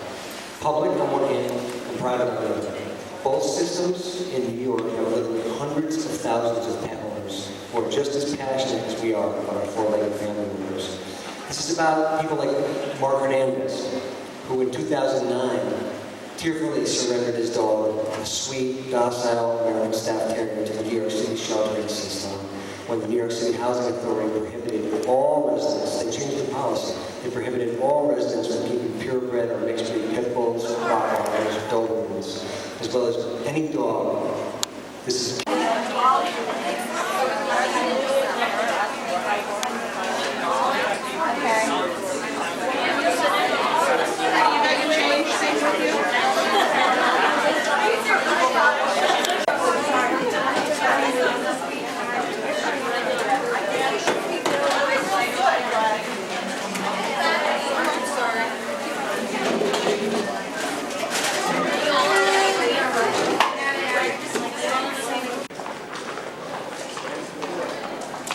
There's the pharmacist walking around again.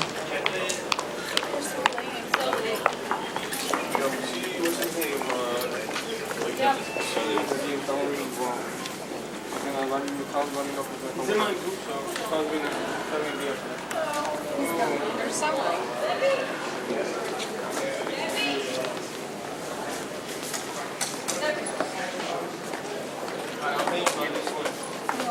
What?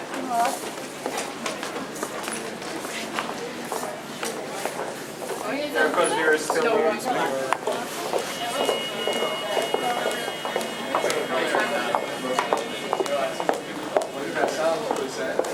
Oh, there we go.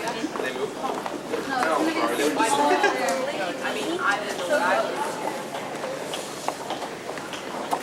You want some water, maybe?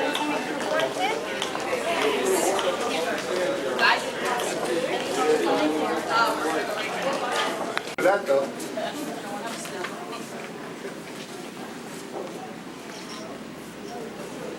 Do 211.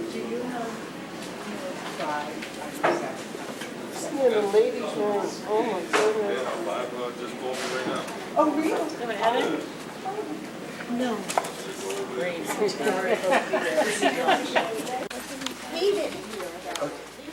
Only when he was preparing for this session. For this session, yeah.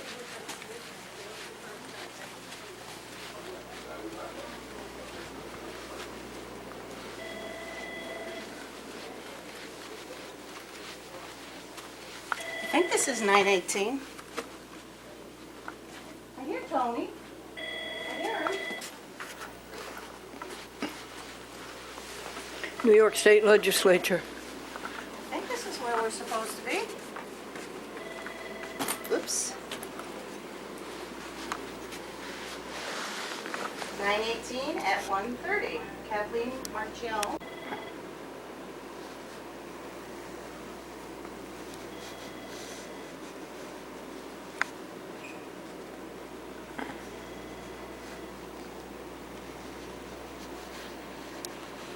Right. So it's hard for me to say, I don't know, I mean, there's so many bills. I mean, there's, it's bill, now it's bill time, so I really don't, budget time before, now we're getting to the bill time.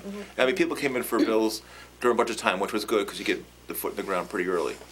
But right now, we're just getting all the foot stuff, and for the bills. The hunting lobby probably got to her and.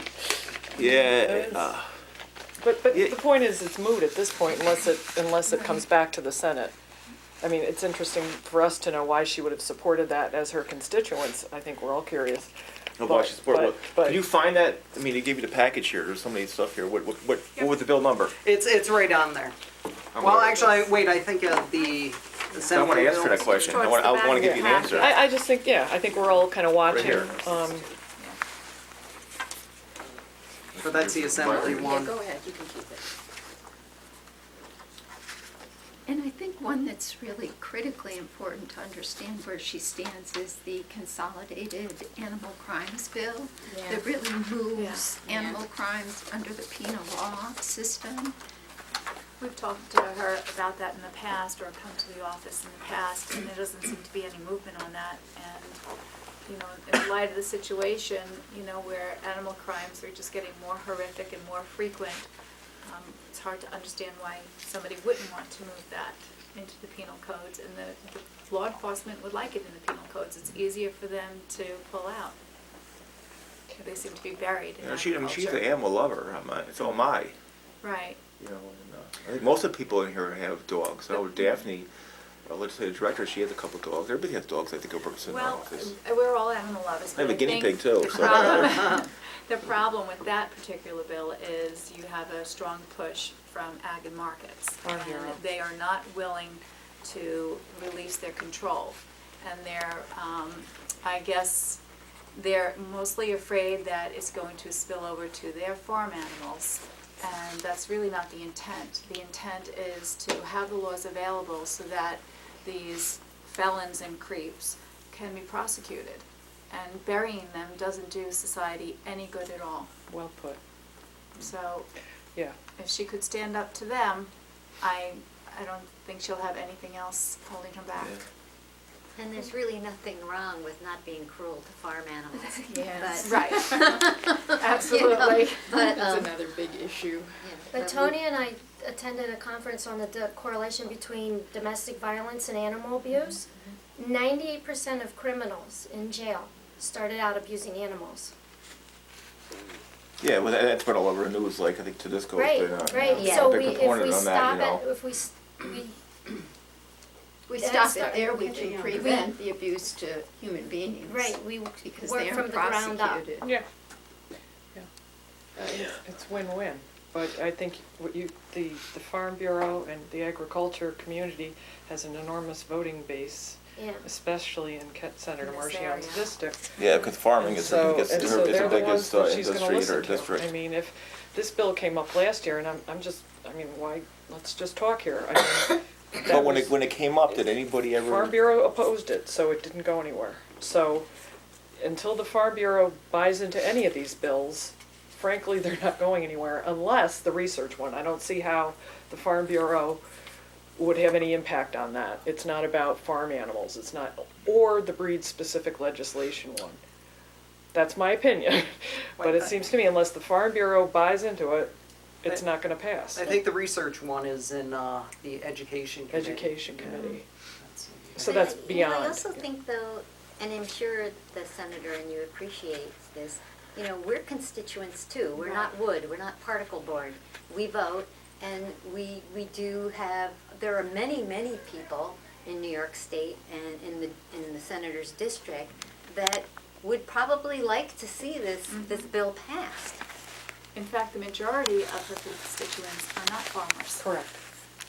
And Right. I agree. You know, I mean, it's the biggest industry in our district, but it doesn't you're make right. up the majority of her constituents. And you're all the from voters. the capital district, right? You know, Yeah. No, I'm from Nassau Village. Nassauville, that East Oh, yeah, Nassau or Nassau too, right, Glendora? Nassau Village. where's that?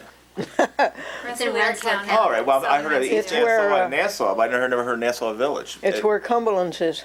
Oh, yeah. That's the So- village. Cumberland Farms. Well, you get a Stewart's and move down the road. You see Route 20. that brand new Stewart's? Yes. That's Yeah, beautiful, well, that's isn't it? where it is, yeah. Yeah, the brand new Stewart's. Move the old Stewart's down the road. Yeah, it's I was there Route for that 20. grand opening. And you know, yesterday we were talking to Jeff on behalf of that ASPCA bill about providing adequate shelter for dogs throughout the year. Part of the problem is, and I think all of these bills touch on it, is that you can get animal control out to places, but they're not really authorized to provide any penalties for what's going on. It's the police who have to get involved, and the police are often unfamiliar with some of these cruelty laws. So that's a big issue. Yeah, I'm going to consult with Jeff on that when I get out of here. Me and him share an office together. That shelter bill already exists. All we're asking is for the penalties to be increased beyond the trivial, so that people. Violation. Yeah, it's a violation right now. It's cheaper for people to just pay $50 rather than provide adequate shelter for their dogs. Unfortunately, it only applies to dogs, the bill. No other animals are covered. You know, I think what this lady said is really important, is that it's not the spirit of the bill to come down on the farmers, it's the spirit of the Consolidated Crimes Bill to educate the police who are charged with enforcing this law. The police want it as much as animal people do. And I just think that is really important, and that's the rationale from the Farm Bureau as to why it shouldn't be changed, is our husbandry practices are going to be seen as cruelty, but that's not what's going to happen. They're not protected under Buster's Law. You're not going to find misdemeanor cruelty if, in spite of what we may think personally, that it isn't going to extend that far, but they're worried it's a slippery slope, but that's not the purpose of it, is to educate the police who need to enforce this law. That's behind it. Many of the police aren't even aware of ag and market law. They're more familiar with the penal law. And plus, a lot of them are gonna be like, why are we gonna come out and issue a $50 summons when we've got a whole, slew of other stuff going on in our communities? Well, don't they have dog wardens to do that kind of stuff? Well, that's what I mean, but animal control has no power to issue the They don't? summons, no. No, they can No. just collect the dog. Right. A good friend of mine, Kevin McDonough's a real good friend from Troy. He's all over the place picking up dogs. Kevin goes above and beyond, yeah. Kevin's a great guy, Yeah, great Kevin family guy does too. more He's than great, his good family, I job. should say. Yes. But under the law, animal control is not mandated, only dog control in New York State, as long as we're talking about this. So that Kevin is only required to pick up dogs, not other animals. And Kevin technically can't make arrests because he's not a police officer, but he can work with the police Well, department. I thought I seen him with a moose one day last year. Wasn't a moose in Well, Troy and he did. Yeah, he'll do that. He'll go Yeah. above and beyond, but he doesn't have to do that by law. It's just Kevin's way. Most dog control officers don't do what Kevin does. He takes it upon himself, which is amazing, He does assist with wildlife rehab issues in the area too, I I know think that. pictures in the paper of him with a couple, moose and other different Yeah, wild I animals. saw him yesterday on Spring Ave, scooping up something. Yeah, I wanted to see what, but No, I live off of a road. It's called Farrell Road. It's in Brunswick, but there's the houses there are like either 1.5 acres to 4 acres, but there's an awful lot of kill on our road because people go down. It's the main road to get to Price Chopper, and you always see Kevin's always there picking up the carcass from a deer because the wolves get at him or the birds get at him. Yeah. The coyotes. Coyotes, yes. Yeah, Well, one of the other bills that we're here for is prohibiting the declawing of cats, which it's in there too. That's Senate Bill 5084. And I believe this is the second round for this bill. Correct. Yeah, we talked to this office last year about this bill, and it's still not clear where the senator stands, what her position is. So basically declawing a cat, you're basically taking off its fingers, most of its fingers. And a lot of people will have their cat declawed to prevent damage to their furniture and things like that. But the problem with doing that is often what happens is cats develop behavioral problems. They don't use the litter box, they're in constant pain, they start biting, and those are the number one reasons, well, the litter box and the biting, that cats are brought to shelters. So there's probably close to a dozen. No, biting what? They Biting bite people. because Biting people, they- okay. I don't know if you're biting as a furniture, biting defense. As a defense. their fingers, that kind of stuff. It could be They the fingers bite- could get hurt and they could be biting No, them. they bite other So- animals, and people. There are many countries that have banned the declawing of cats. And the United States obviously isn't one of them, but there are about 8 different cities that have begun banning the declawing of cats. And in those cities like Los Angeles or San Francisco, they've noticed a decline in the number of cats being brought into shelters for behavior problems because the declawing causes other behaviors. I rescued a cat several years ago, actually wound up on my property. Beautiful cat, long white-haired cat, dumped in the dead of winter. And I found out he was declawed. And then I understood why he was dumped, because, you know, he attacked me several times. He bit me so hard when I was trying to distract him from going after my other cats. He bit me so hard I almost passed out. You know, I felt so bad for him. But in any event. So what in the case now, what do you do if they're already declawed? And how do they're biting other people? Is there any way preventing that cat from biting other people? What do you do? Is it too late? You really, I mean, is there any like stuff you could put on a finger or I or don't know. not We fingers? have You know what I mean? We have a cat Paws. that also was declawed before we got it, and this cat doesn't like to use the litter box, and that's a real problem. I mean, there may be some things you can do, but it's a lot easier just to prevent it from happening in the first place. I mean, I think that's the whole point, because Yes. not only does it lead to biting and all these other behavioral And basically, problems, but it's costly. But declawing is it up to telling the veterinarian you can't do it, right? I mean, No, you bring your animal in, you bring your cat in to have it declawed. right, but it would prevent a law. You think you're against it, Right, the law would so prevent prevent veterinarians from doing anybody it. from doing that kind of service. Right. And it's not like, you know, again, and I believe There's no this young lady medical mentioned it, reason but to it's do not like just taking the nail out. It is cutting off, it would be like cutting off the tip. Oh, yeah, it's like our tip. It's like Same this, thing. taking your hand Yeah. from Oh, I this just can't to imagine. this, Oh. and they live with that pain. And you know what, I have cats that scratch my furniture. You know what I do? I put up sticky tape, a two-sided sticky tape. Guess what? They're not scratching the couch anymore. It's as simple as that. Should try that with my These cats. these are Yeah. some good So that's treats interesting that because have I been- years ago I dated a girl who had 4 cats, and I think one or two may have been declawed, but I don't know why. But it's way too late now to ask her. But it's interesting. I never really thought about it. Yeah, I think it was common practice in the Yeah, past. kind of and like, we're- when docking you took the cat ears in to and be neutered or tails spayed, on they automatically Dobermans and did pit it. bulls. It's kind of Right. superfluous at this point. Why do it? There's no medical reason to Yeah, do it. People yeah. only did it to stop scratching. And if the cat is an indoor cat and it gets outside, it has Oh, no yeah, defense. that's It can't even climb a tree. And when you worry about cat scratches and infections, there's organizations that do not support declawing, and National Institute of Health, Center for Disease Control, Canadian Medical Association, Johns Hopkins University. I mean, these are all well-respected organizations that don't support declawing. Is that all in the notes that I have here? Yep, you With all have the people? that, as That's- well as that's all the important. countries that Because have you- banned it. Yeah. So, it's something that I wasn't aware of, when I was a child, that's what, we did. But now that you know, I mean, it just seems cruel to go forward to continue to leave that. It doesn't make any sense. Now, another question I ask you is, like, say you're using cats as declawing. I know you wouldn't declaw another animal, but would another animal have the same kind of problem of biting?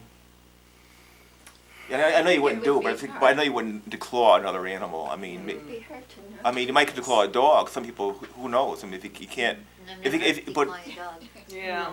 I haven't Yeah, heard because that. dogs Oh, don't alright. saying have it. that same. yeah, I'm gonna say with tearing somebody's behavior. furniture apart, they might have like a little poodle, a little dog there. It might. Dogs don't have that instinct to chew. want to. They'll chew your couch. yeah. They'll eat your couch. Well, I heard that I had a dog that went through our house, went through the plasterboard. Sure. The puppy, we left it alone, the golden retriever. Next thing you know, there's a big hole in the wall because he was going through like that, Oh, Yeah. I see what you're saying, yeah. Did everyone sign this? Yeah. What is it? No, it's just a The sign. sign-in sheet. Oh, I didn't sign it. Yeah, because the center will see everybody who's here. Well, the Can you pass it? I'm sorry. I'm sorry. Geez, I'm sorry. It's right in front of me. Thank you very much. Sure.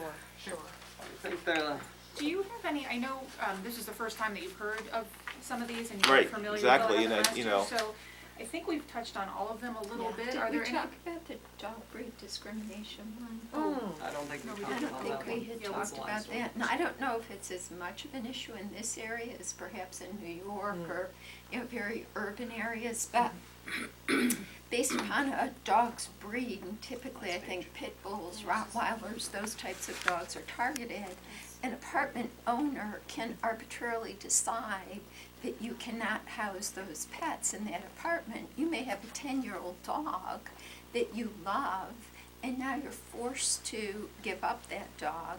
And they were explaining, which was really heartbreaking, some people will become homeless to be able to stay with their dogs.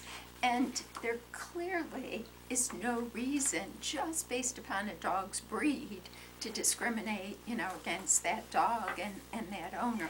So I think that's another important one.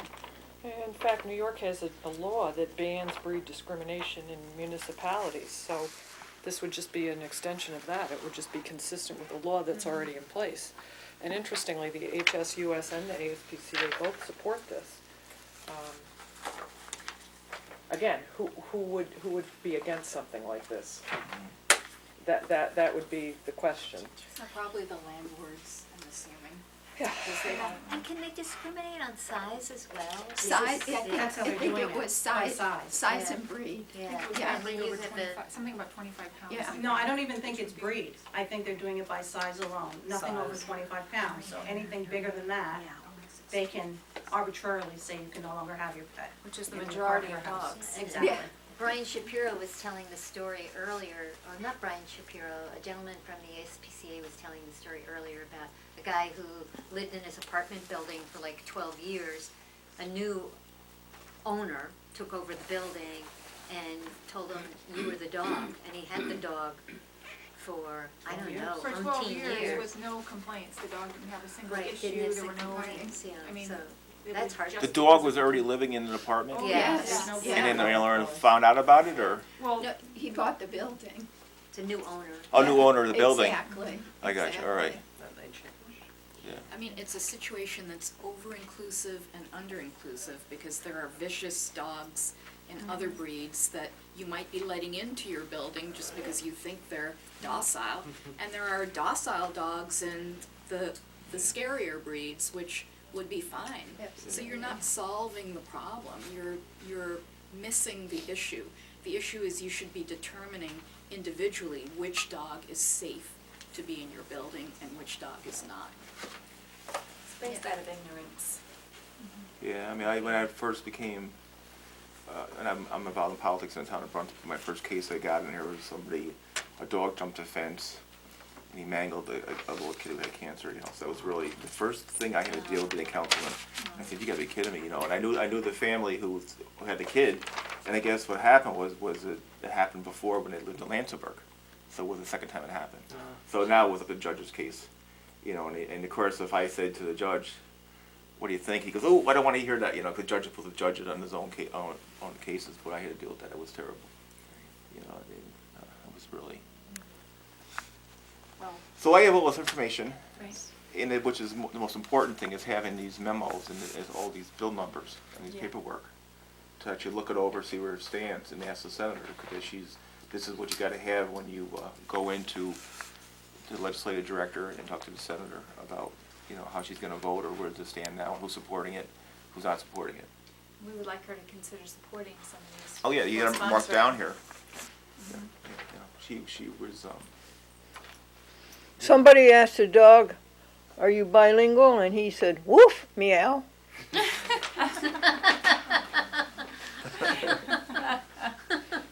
That's why they brought you along, right? And who is following up, are you? Yes, I following can up? follow Okay. up. I wouldn't Oh, need good, your we're getting email cards. address. Can we give you our email?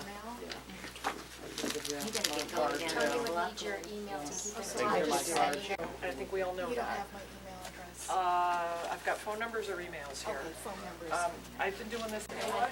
Oh, there's a right there too, right? Yeah, I think they're going to these elevators.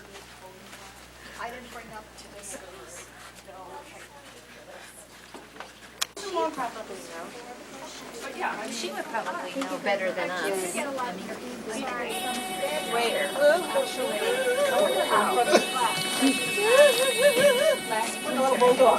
I think is there too many? Oh, I'm sorry. No, you're fine, you're fine. Hey, hold on, Gwenny. You okay? Very good. How are you? Okay. So you're still interested because everything we've done, Diane. Are we getting off here? Six. Six. Is this six? That's the way to go. Yep. That's the way Is to it have to six? go. Six, I didn't know that. Are we getting off at six? No, Glenn, come back on. Hard to do. I know it is, and Pretty full.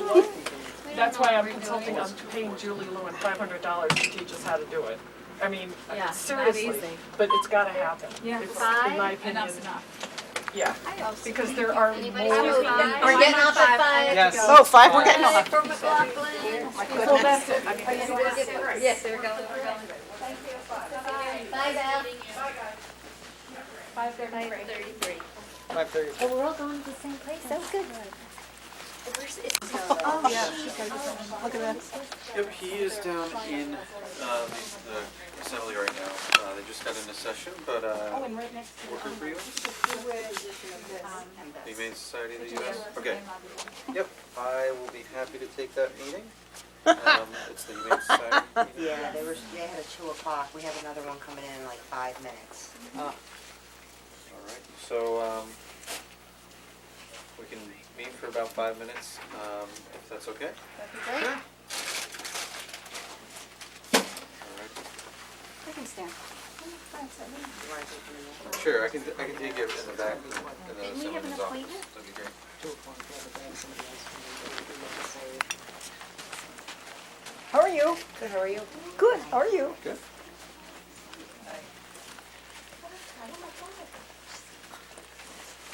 That's why you sit down there, don't say stupid.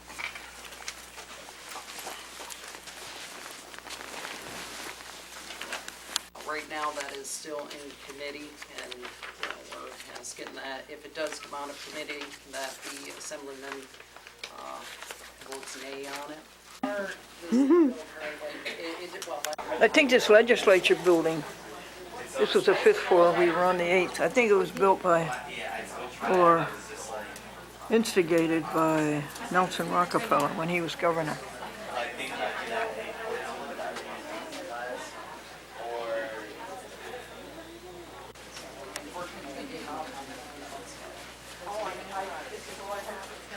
It sort of restricts the blood flow into their head, and they wind up getting a terminology that trappers use called jellyhead, which basically means their brains explode. So, and, sorry. Great, good. What a lovely ladies' room. Sink in the corner and a place to sleep.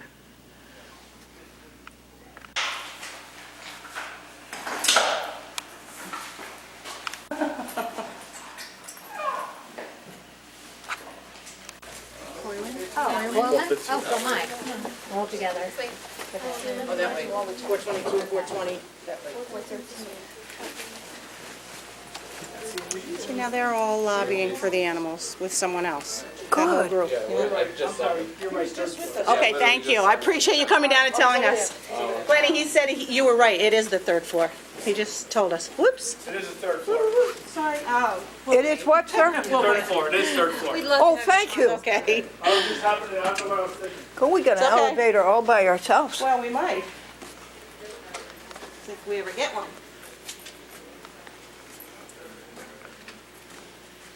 Gosh, this would be a hard place to figure What, out dear? where you are. It would be a hard place when you first started working here to figure out where you are.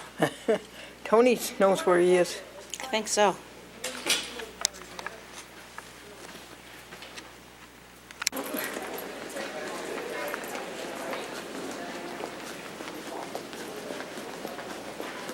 This is it, Madeline. Yeah, so. Right here's Are you it. sure? No, because you can't go out these doors. These are the emergency doors. Oh, Must be over there, maybe? No. yeah, must be, huh? No, that's not where I dropped you off. Sure, Go that's this way and we'll take a look. that's State Street, honey. Okay. You gotta go this way, Glenn. Over there. Yeah, you gotta go back around. How is it we always make the wrong turn? Oh, how is that?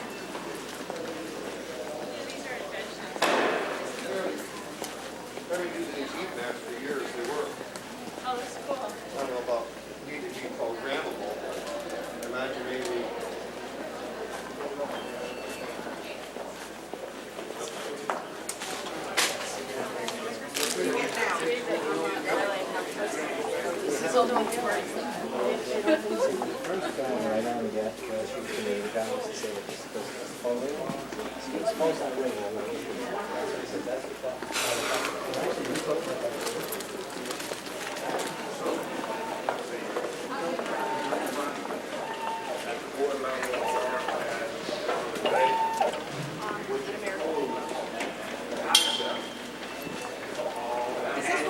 off, Glenn? What? This is where I dropped you off? This is it? This is it. Okay, so it may take me a while to find you, but I'll find you, okay? Okay, it's where you brought me. Yeah, I know, I gotta figure it out. All right, hon. There they are, right down there.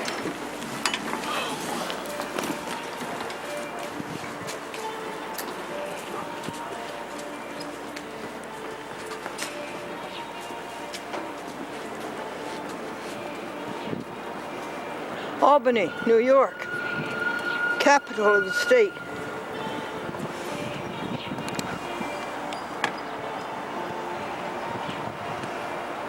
I think that's the education building. And I think that's the old legislature building. And isn't the governor's mansion here somewhere?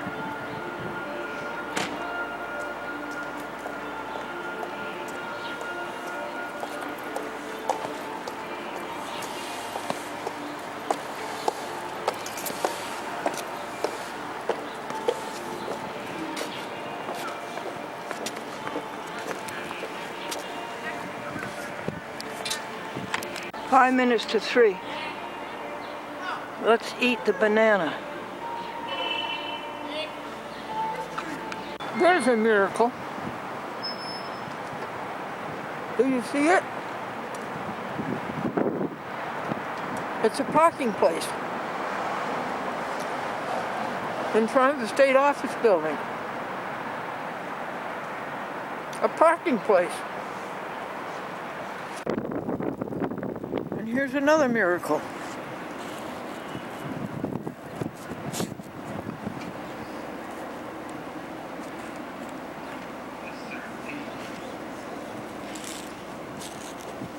From a little seed to a tree.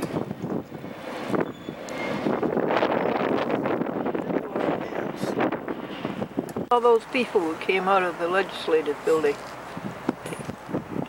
some of them were wearing carnations. What do you suppose they were trying to do?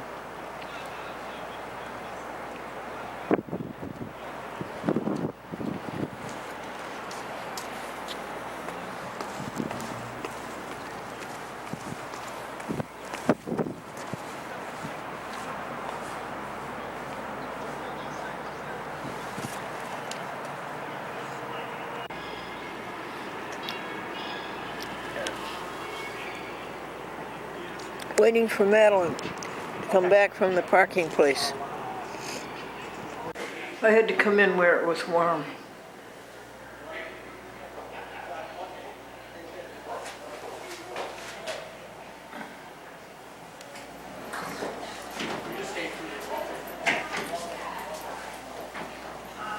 That's the way they used to make buildings, all over.